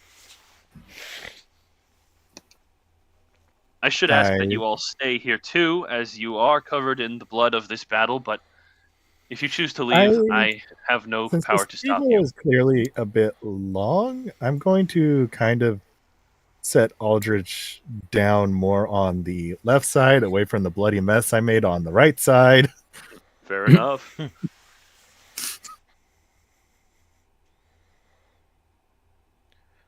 Out of game question. Should we wrap up semi soon? Because it's almost 1 a.m. for a few of us and my headset's dying. Yeah, we're almost done. Okay. I just want to get Sorry, I through didn't this want to bit, break the then we'll be ambiance. I done. just had to ask. Kestrel stands above Aldrich, pity and pain in his eye as he sees a man he's known for quite some time hardly clinging to life. So, who actually hurt him? I point to the guy missing a head. That would explain his state. I whisper from beneath the corpse. I tried to stabilize Aldrich the best I could. Oh, you're in my arms right now. Oh, yeah, I you're am? in Ward's arms now. Ward pulled Sorry, you out of the way of the probably door and got just muffled out by lifted the you up. headset yelling at me. Anyway, You lift I me I up. tried to stabilize Aldrich as best I can. I used up my limited exhaustive magic. Well, I thank you for trying your best and getting him to even the state he is in now. I fear if you hadn't healed him when you did, he would have lost too much blood and would definitely not be with us right now. I did. So thank you. Of course. I cough up some. Well, I don't know if I got hit at all. Like, what hit me for that 3 damage? The dude that tackled you. Yeah. The guy that tackled you punched you. I think that was it. Okay, so I don't cough up blood then. I just like let out a violent cough from like maybe breath interruption or something like that. Yeah, you probably have like a black eye or something. Either way, I still cough because I'm still hurting a lot. That was a third of my health. Well, I was gonna say you did lose a third of your health, so you are still pretty rough. Oh, of course.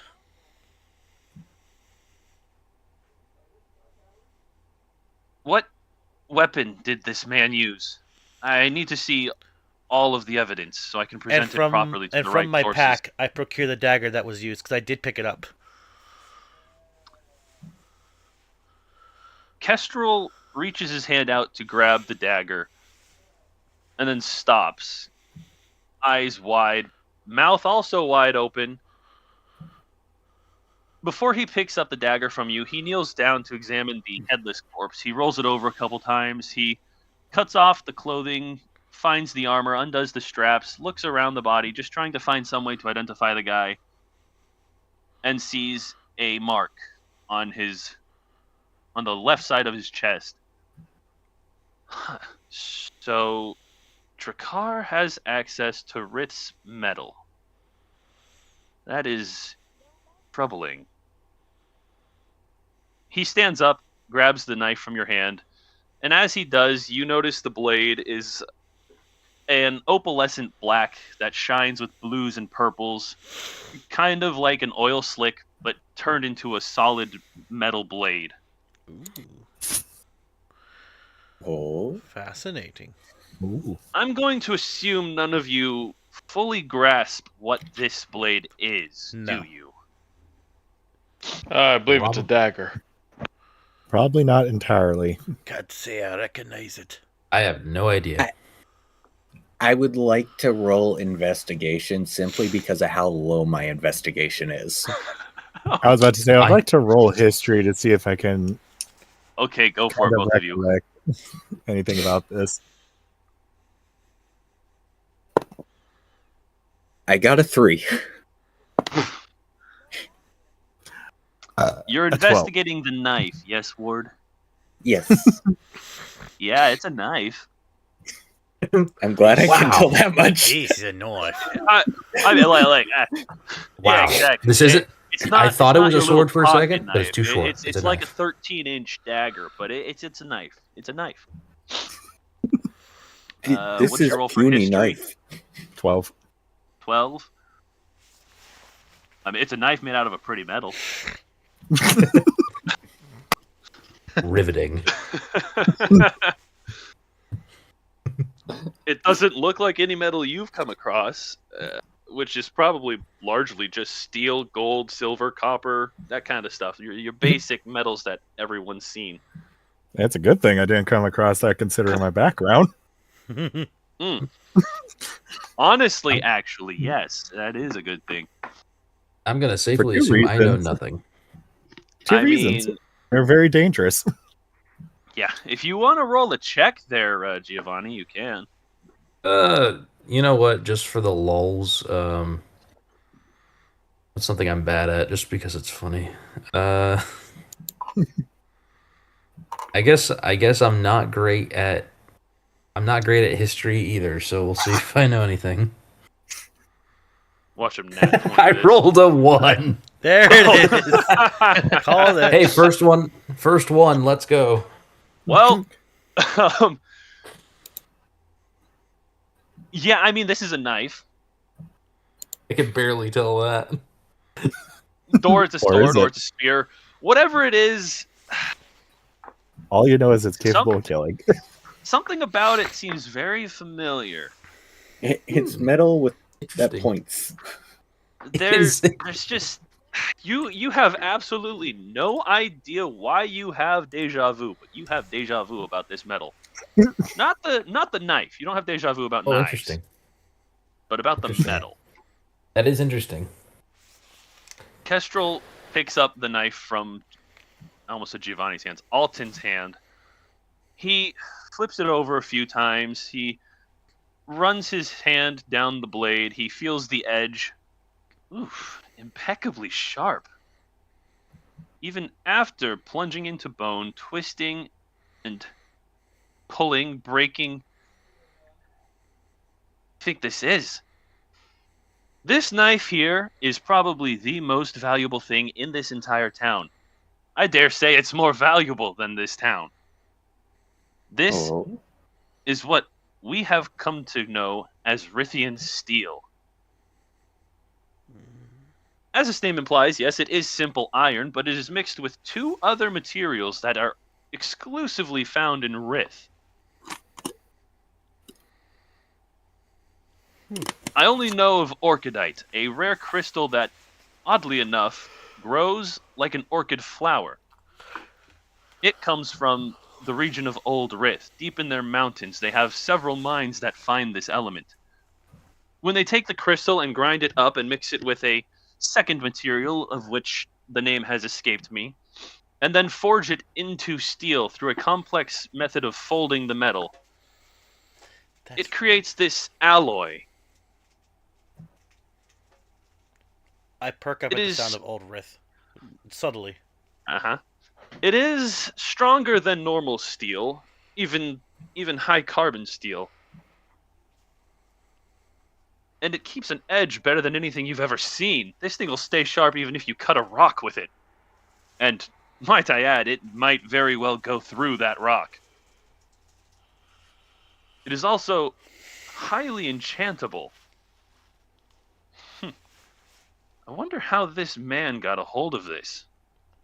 It seems foolish to give such an elegant and expensive and rare and powerful blade to just a common assassin, unless his eyes widen ever so slightly before going back narrow in disbelief. Unless Drakkar truly does have access to an abundance of Rith's steel. This is something I must think upon. But for now, we have no time. We must take care of this mess here in this room. I will call my guards to fetch some buckets of water so that you can clean yourselves off before you leave the room. I would rather keep the townsfolk at ease. I'm sure they've heard the clash of the battle, but rumors will stay rumors so long as there's no evidence to back them up. Aldrich must remain here until we have a confirmation of his death or can heal him. And these bodies will also stay here until nighttime. We will continue the cleaning when everyone else has gone to bed and the town is asleep. Don't want to incite any overly zealous crowds today.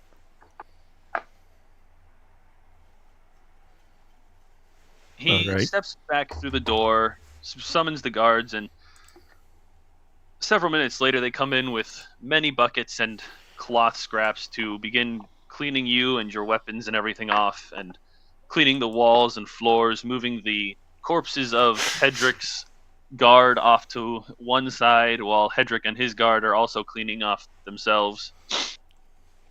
Weapons are picked up, arrows are retrieved from the crossbows. In roughly an hour and a half's time, you are all clean and can leave the room safely without alerting everyone in the town of the struggle that happened here in the meeting hall. Oh, good. Alrighty. Does anyone want to make me a quick perception check? Wait, does that count as a short rest? Will. Sure. You can count it as a short rest. Sweet, because I'm still 3 heal points shy from the. And so the begging of short rests begins. I didn't want to have to do Already. it, but I didn't want to have to do it. But you said 1 hour, so I had to look to make sure before I asked. 23. Yeah, Right, 1 listen. hour is a short rest. I sat down for 1 minute. Is that a short rest? 6 Then you total. say you rolled a 22 on perception? I rolled a 19 plus 4. 23. Nice. So,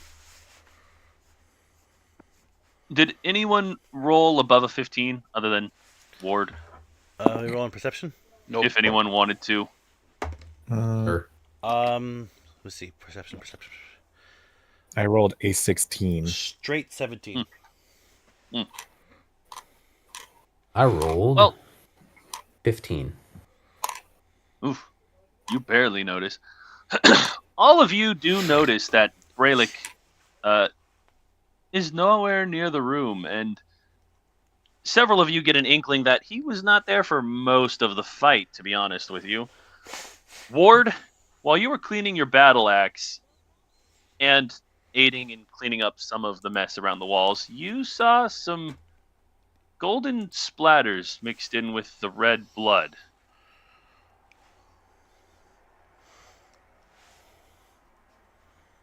Okay. Yes, a gold liquid, by the way, not just like gold leaf or gold coins or scraps of gold metal.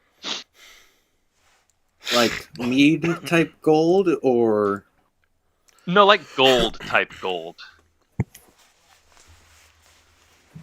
I am horrified with what's going through my head right now, but Ward is going to point it out to Alton. Okay. Check this out. What do you think that gold is? Is Alton still in your arms He never while left. you're doing this cleanup? More like arm, like he's holding him underarm. So in the way that you would hold a Alton toddler, close. basically strangle holding them just to keep them out of trouble. I'd like to Yeah. roll investigation on the liquid gold. Picks Alton up under his armpits. Alton, did you see that? With a modifier of +1, it's a dirty 20. Oh yeah, Ow. you see the golden drops, and when you try to examine them further, you do realize they are as warm as the red blood. The temperature of the blood of the liquid gold. I touched the blood as well. It matches the blood precisely. I mean, depending on when you investigate the liquid gold, before or after you clean up, you don't have to touch the blood because the blood is already Okay. touching you. Fair enough. Well, You have a deep-seated experience with how warm blood is. Yeah, right now you are for acutely aware of roleplay's sake, temperature I of just blood. I was like, for the amount of blood that was on me earlier, this liquid gold is about the same temperature as that was. So right here, lad. Do you think someone here has golden blood? I can't say for certain, but if they do, we might be in a bit of a bigger pit than I realized. How do you think they got out of the door? You blocked it pretty quick. Who can say? Unless there's another way out. Another way out. Alton sees Ward slowly grab his battle axe like he's ready to start smacking the wall, see where Nah, if there's any hang on, hidden doors. hang on. We can't in be the going in walls. willy-nilly. True. He just puts it back. Sorry, my headphones yelled at me again. What'd you say? Ward slowly goes through and puts his battle axe back. Do you think we should tell the others?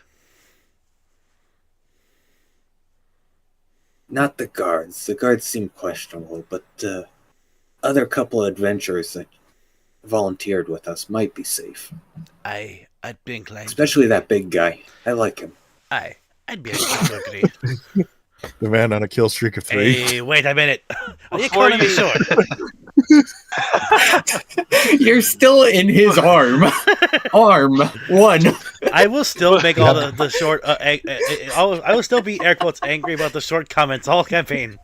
I'm gonna make it part of the character. You have him. You have him tucked. Good. You have him tucked under your arm like you're carrying a dog.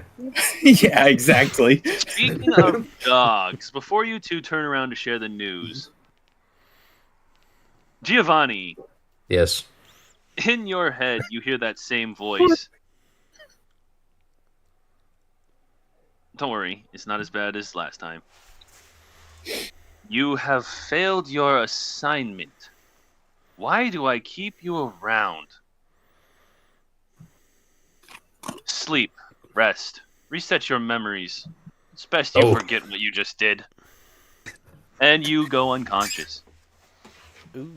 I just go full ragdoll, just limp. You seem like a regular marionette now. It- Limp wherever you were. Which, Cool. if Gilgamesh put you down, you kind of just clatter to the floor, and everyone notices. If Gilgamesh is still holding you, he probably is the only one to notice. I will say I only I weigh would have 8. put him down at this point. Okay, yeah. So everyone sees you just collapse. He looks like a marionette whose strings have been cut. He's got no strings to hold him down. Yeah. There are no strings on me. I know. He's going you now have empty the handed. Gio, option you to okay? share the information about your golden discovery and to check on this poor guy. I do only weigh 98 pounds, so technically someone could probably just shove me in their backpack. Oh, I can. I'm just like poking Giovanni, like, Hey, you okay? There is no response. In fact, the only response you get is his collapsed and unconscious form just rolls over a little bit. Guys, I think we might have a problem. Might have a problem here. He's unresponsive. He probably shut himself off for a while. Is that like a thing he does, or I don't know. fair enough?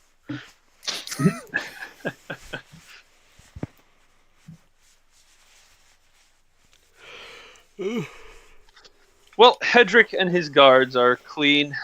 They bow, they shake your hands. The guards are well nigh prostrate on the floor in front of Fairman for not killing them and granting them mercy, as this misunderstanding had already cost the lives of 2 of them, and they were glad they were not the 2 killed. 3 of them. Well, 2 of the normals and 1 of the guys. I was gonna say the one wasn't really their group, so. But they thank you profusely, saying, "Thank you for not killing us. Thank you so much for stopping when our master told you. Thank you." And then each get up and leave in turn. Hedrick himself stands there and bows, and then walks up to the orc and gives him a traditional orc handshake. Thank you for stopping that doll when he had his fit of madness and tried to kill me. Oh yeah, anytime, brother. If you ever need a favor and you are in my part of the world, simply ask for my name. You will find me. Until then, All right. I shall go and sleep till I can drink mead again, and then when I can drink mead, I shall drink until I have forgotten everything that happened here. And then I shall take more mead down to the capital and sell it. But for now, I bid you farewell. I agree to the forgetting part. He turns Farewell and leaves to with his... you as well. He turns around and leaves with his glamour weave displaying a person walking down a peaceful pathway, as if they're embarking on a journey to see old friends or something. That's the sense you get from the pictures on his glamour weave now. As he turns, goes out the door, closes it behind him, and disappears for the rest of the evening. I turned to Ward and was like, "So where were you trying to point out to us?" Golden blood. I look down where he's pointing. Yeah, you see the golden blood. I mean, now that someone's pointed it out, it's clear as day. You're not sure how you missed something so shiny. 'Cause I'm shiny. Is there like a trail of golden blood going somewhere, or is it just like... Oddly enough, no. It's just this one splatter that is barely on the walls. I wonder who did that. Well, we are missing someone. Who are we missing? What's his Rayleigh. face? Like,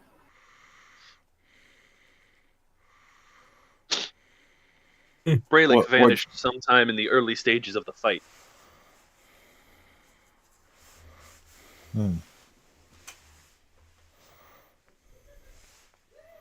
Strange. right? You think that's his blood?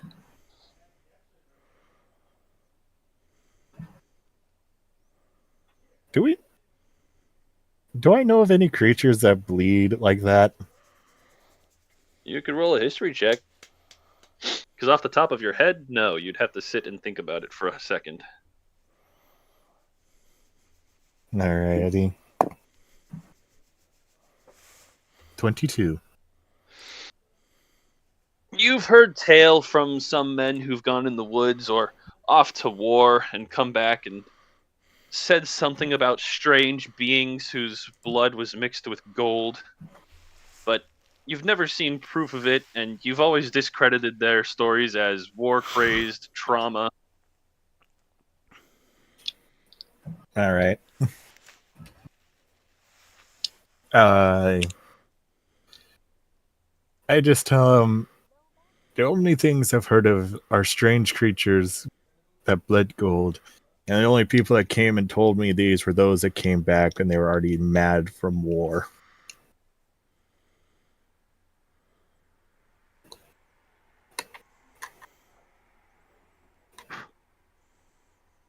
Taking note of your conversation thus far, Kestrel walks up and whispers, "And yet, here is proof that the mad babblings were actually fact."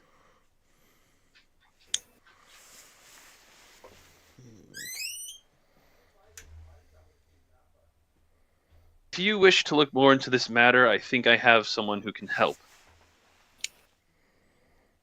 You will find him at the library. I will set one of my guards to fetch him, and I will send one of my guards to lead you to the book lock. There you will inquire after the head librarian and the hidden vault. The man I am sending to meet you is Velis Thalausier. He is our religious head and our lore master. He keeps track of all of our histories and all of our facts and has the only key that grants access into the vault.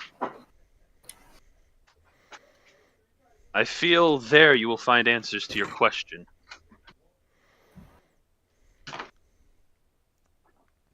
Alrighty. Mm-hmm. Interesting. With that, he turns back to Aldrich and a couple of the healers who have now come into the room to try and see what they can do to help him. And as he does so, he says, "I would recommend you head out now. You are all clean enough. You shouldn't arise any suspicions.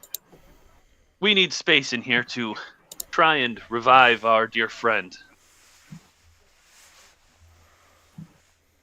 Alrighty. Mm.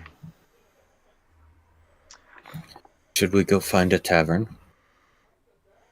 Well, I mean, you Yeah, are why don't you say technically we in one. grab some mead? Let's go find an inn. I don't think I can drink any mead right now. Oh, How many yeah, of you are there? everyone except you. There's 5 of you. Yes. For Let's now. see here. And is Giovanni still collapsed on the ground?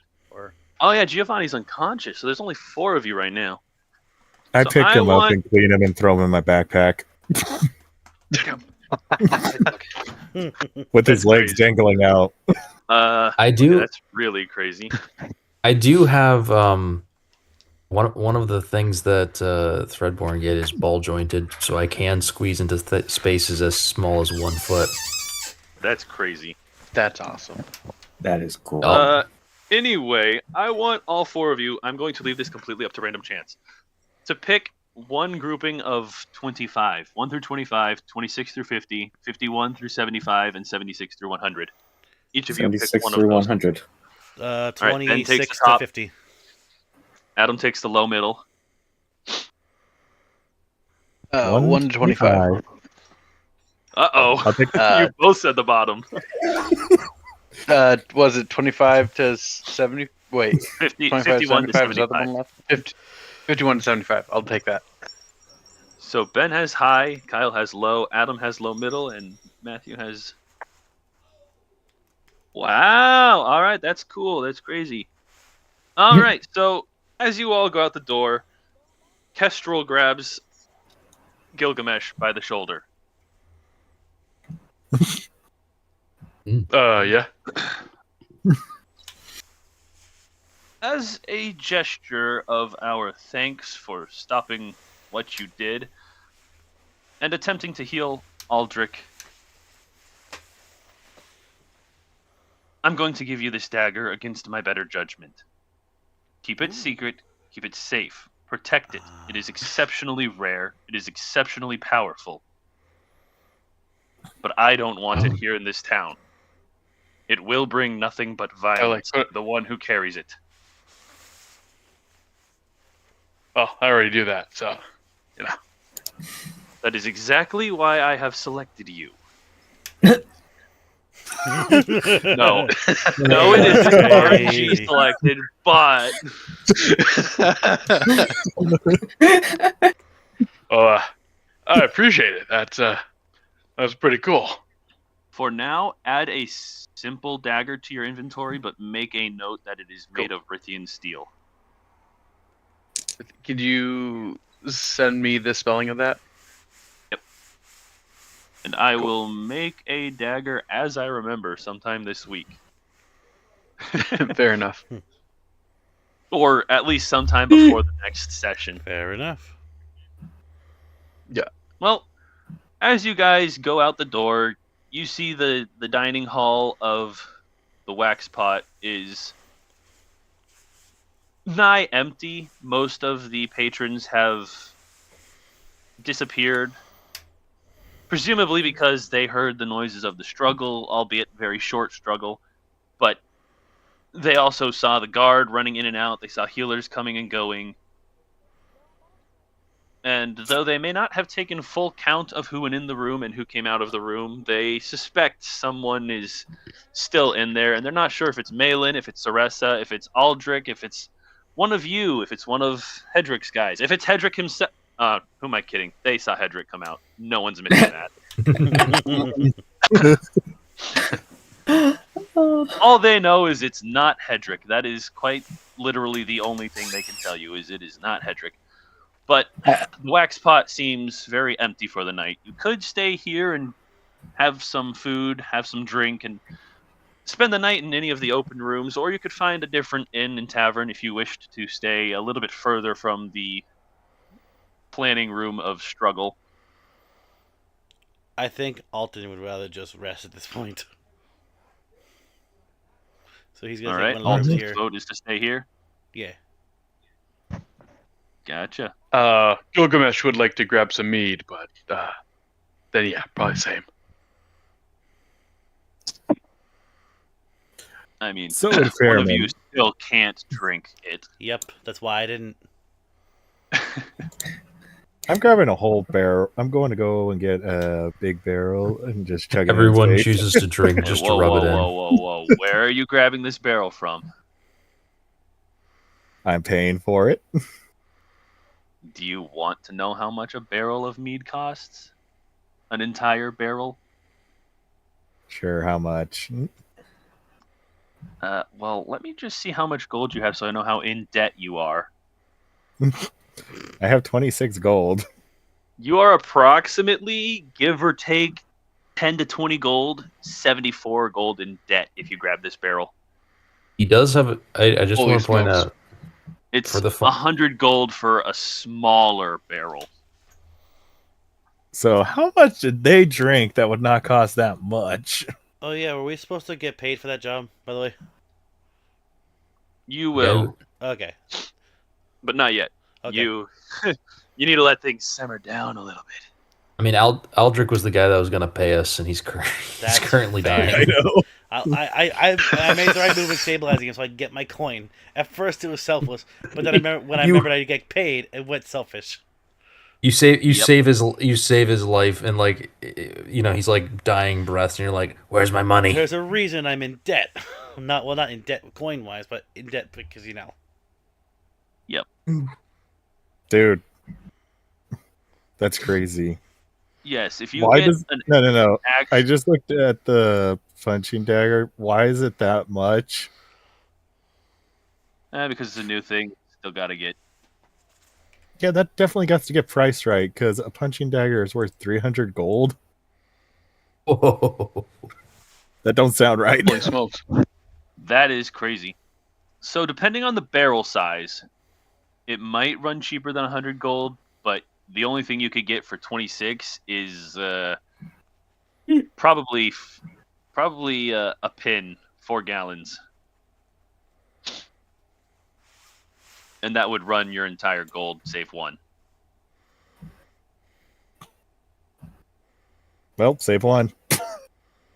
All right, you have a pin of mead. Penamade.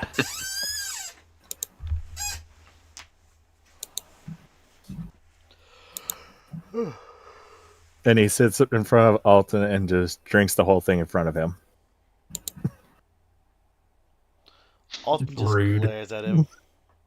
Nice.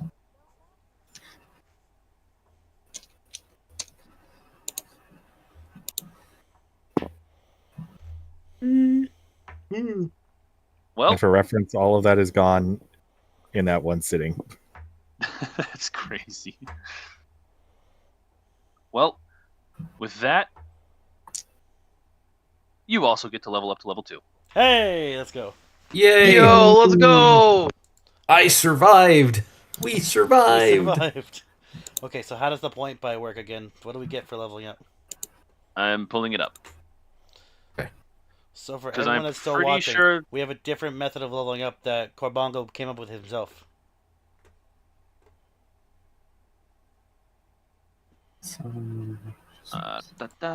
You gain 1 point, which, like I said, you can either give yourself an ability score increase or an extra hit die. Well, an extra hit die worth of hit points. And I'm going. the ability score increase is just up by 1, correct? Ooh, I get Eldritch Invocations. Oh, those are fun. I get cunning yeah. action. Let's go. I forgot. I have to roll this. You are very much so probably not getting this ever, but I hope. that was closer do. than I hoped it would be. All right. Wow. Manage That was HP. surprisingly Let's close. roll. I'm gonna pick an ability score increase and probably increase my dex. Slowly start working it up to. I'm gonna be a +5. menace and grab Devil's Sight for one of my Eldritch invocations. Fair enough. Nice. That one is phenomenal. I rolled pretty well on my health. I'm now at 14. So that Wow. means I that rolled- I am at. Sorry, go ahead. No, I'm gonna let you finish first. No, you go ahead. I rolled well as well. Wow, I can't talk. I jumped to spells and smites. oh yes. I'm gonna put a point in Constitution.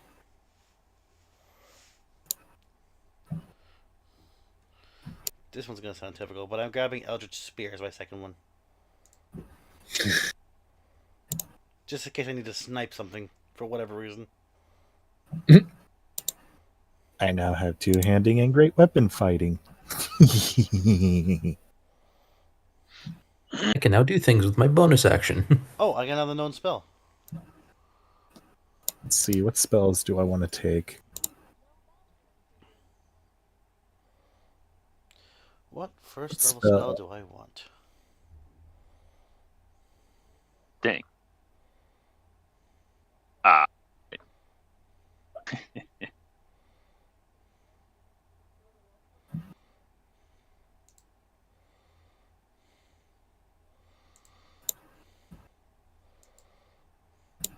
Oh, that's a homebrew spell. Never mind.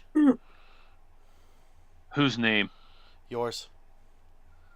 Which one? Gravity Well. Ah. It's a first level, right? Yeah.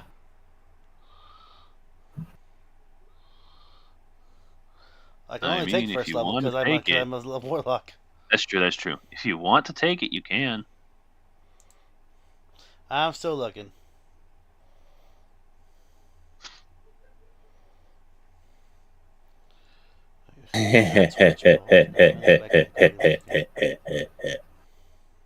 What have you done? What have That's you what I want to done? know. That's what I want to know. Maybe not, because Gravity Well pulls them towards me. And that's the last thing I want.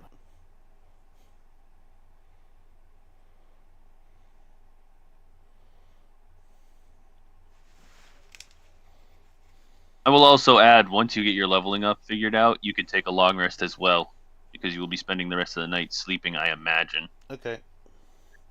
Heck yeah. I'm getting Witch Bolt. Nice. I love Does Witch my Bolt. end- Witch I Bolt's get good. access to reckless attack now. as for my abilities, I'm going to add a point to like what do I need as a warlock again? Charisma, obviously, but what else? Charisma, yep. Like, Pretty much just charisma. I mean, whatever else you might want. Well, charisma's already super high. That is true. But remember, I have capped you off at 20 for this one. So you can jack your charisma to 20 This is true. Bringing my using the charisma next up will 4 level definitely- ups. Charisma will definitely help me with my spells at the very least. Yep, I'm adding a point to my charisma. By 5th level, you could have 20 charisma. So I've taken my spells, I got my Eldritch, and I've increased my charisma. So I might be taking the spell Veil of Dusk, Ooh, I love that one. which increases my armor class Yeah, that's By- why I love it and hate it. by 1. So if I shift and cast this, I could be at an AC of And 20. long rest. Oh, I That forgot to do would the thing be for the crazy. hit points. Because it automatically added them. Make stealth checks with Question. advantage for the duration of the spell. Holy crap. Question. Yes, Paladin. Which version of Smites? Legacy or new? Whichever one you want. I've gone Yay. through them. Some of the legacy smites are better. Some of the legacy smites seem worse. Well, if I don't do Legacy Smites, then I have to use them every a spell slot every single turn except for some. Ooh.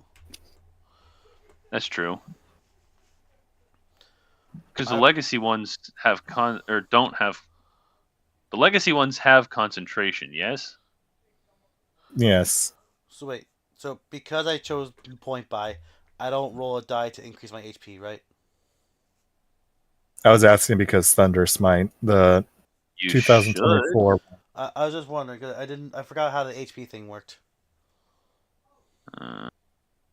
I was asking because of Thunder Smite. Yeah, if you go into the home for your character, you should be able to put hit point to manual instead of fixed. Well, it is manual. I was just saying, like, I didn't know like how high you wanted, like, because I did point by for my ability score. I didn't know what that does for my HP. Oh, nothing. You just roll your HP like normal. Like normal, okay. Because I rolled max, but then I remembered.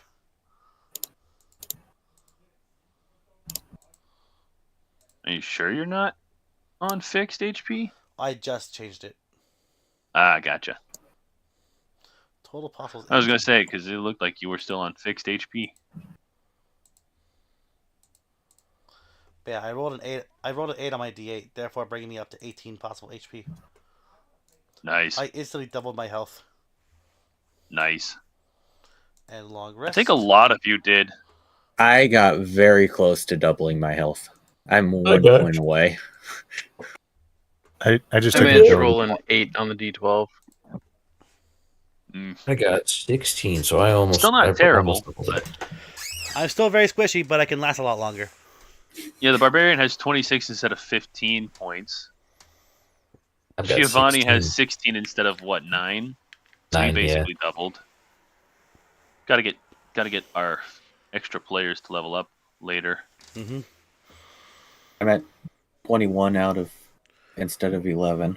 Adam's got 18 Nice. instead of what, It was 9 it as was well. 9 originally. Yeah, look at you guys. Basically doubled all your healths.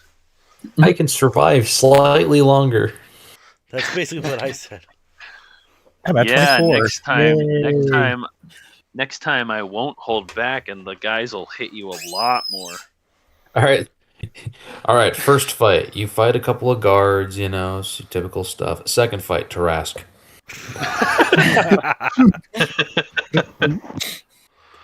I am pushing one of you to it and running the other way.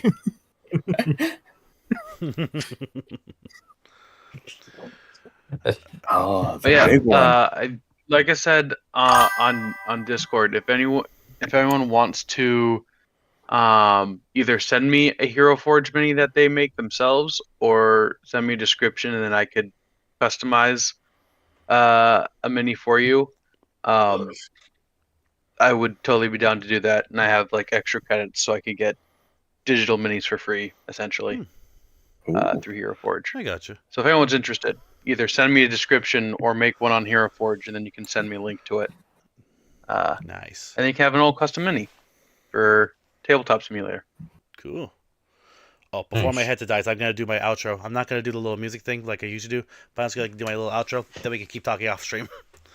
All right. So Fair enough. if Oh, any of you guys yeah, are still here, thank you so much for sticking with us to the end. Tomorrow morning, well, I guess this morning at 6:00 a.m. Eastern Standard Time, myself, Gyroid, and Adam the Datomizer are gonna be playing probably Mario 64 again. So stay tuned for that.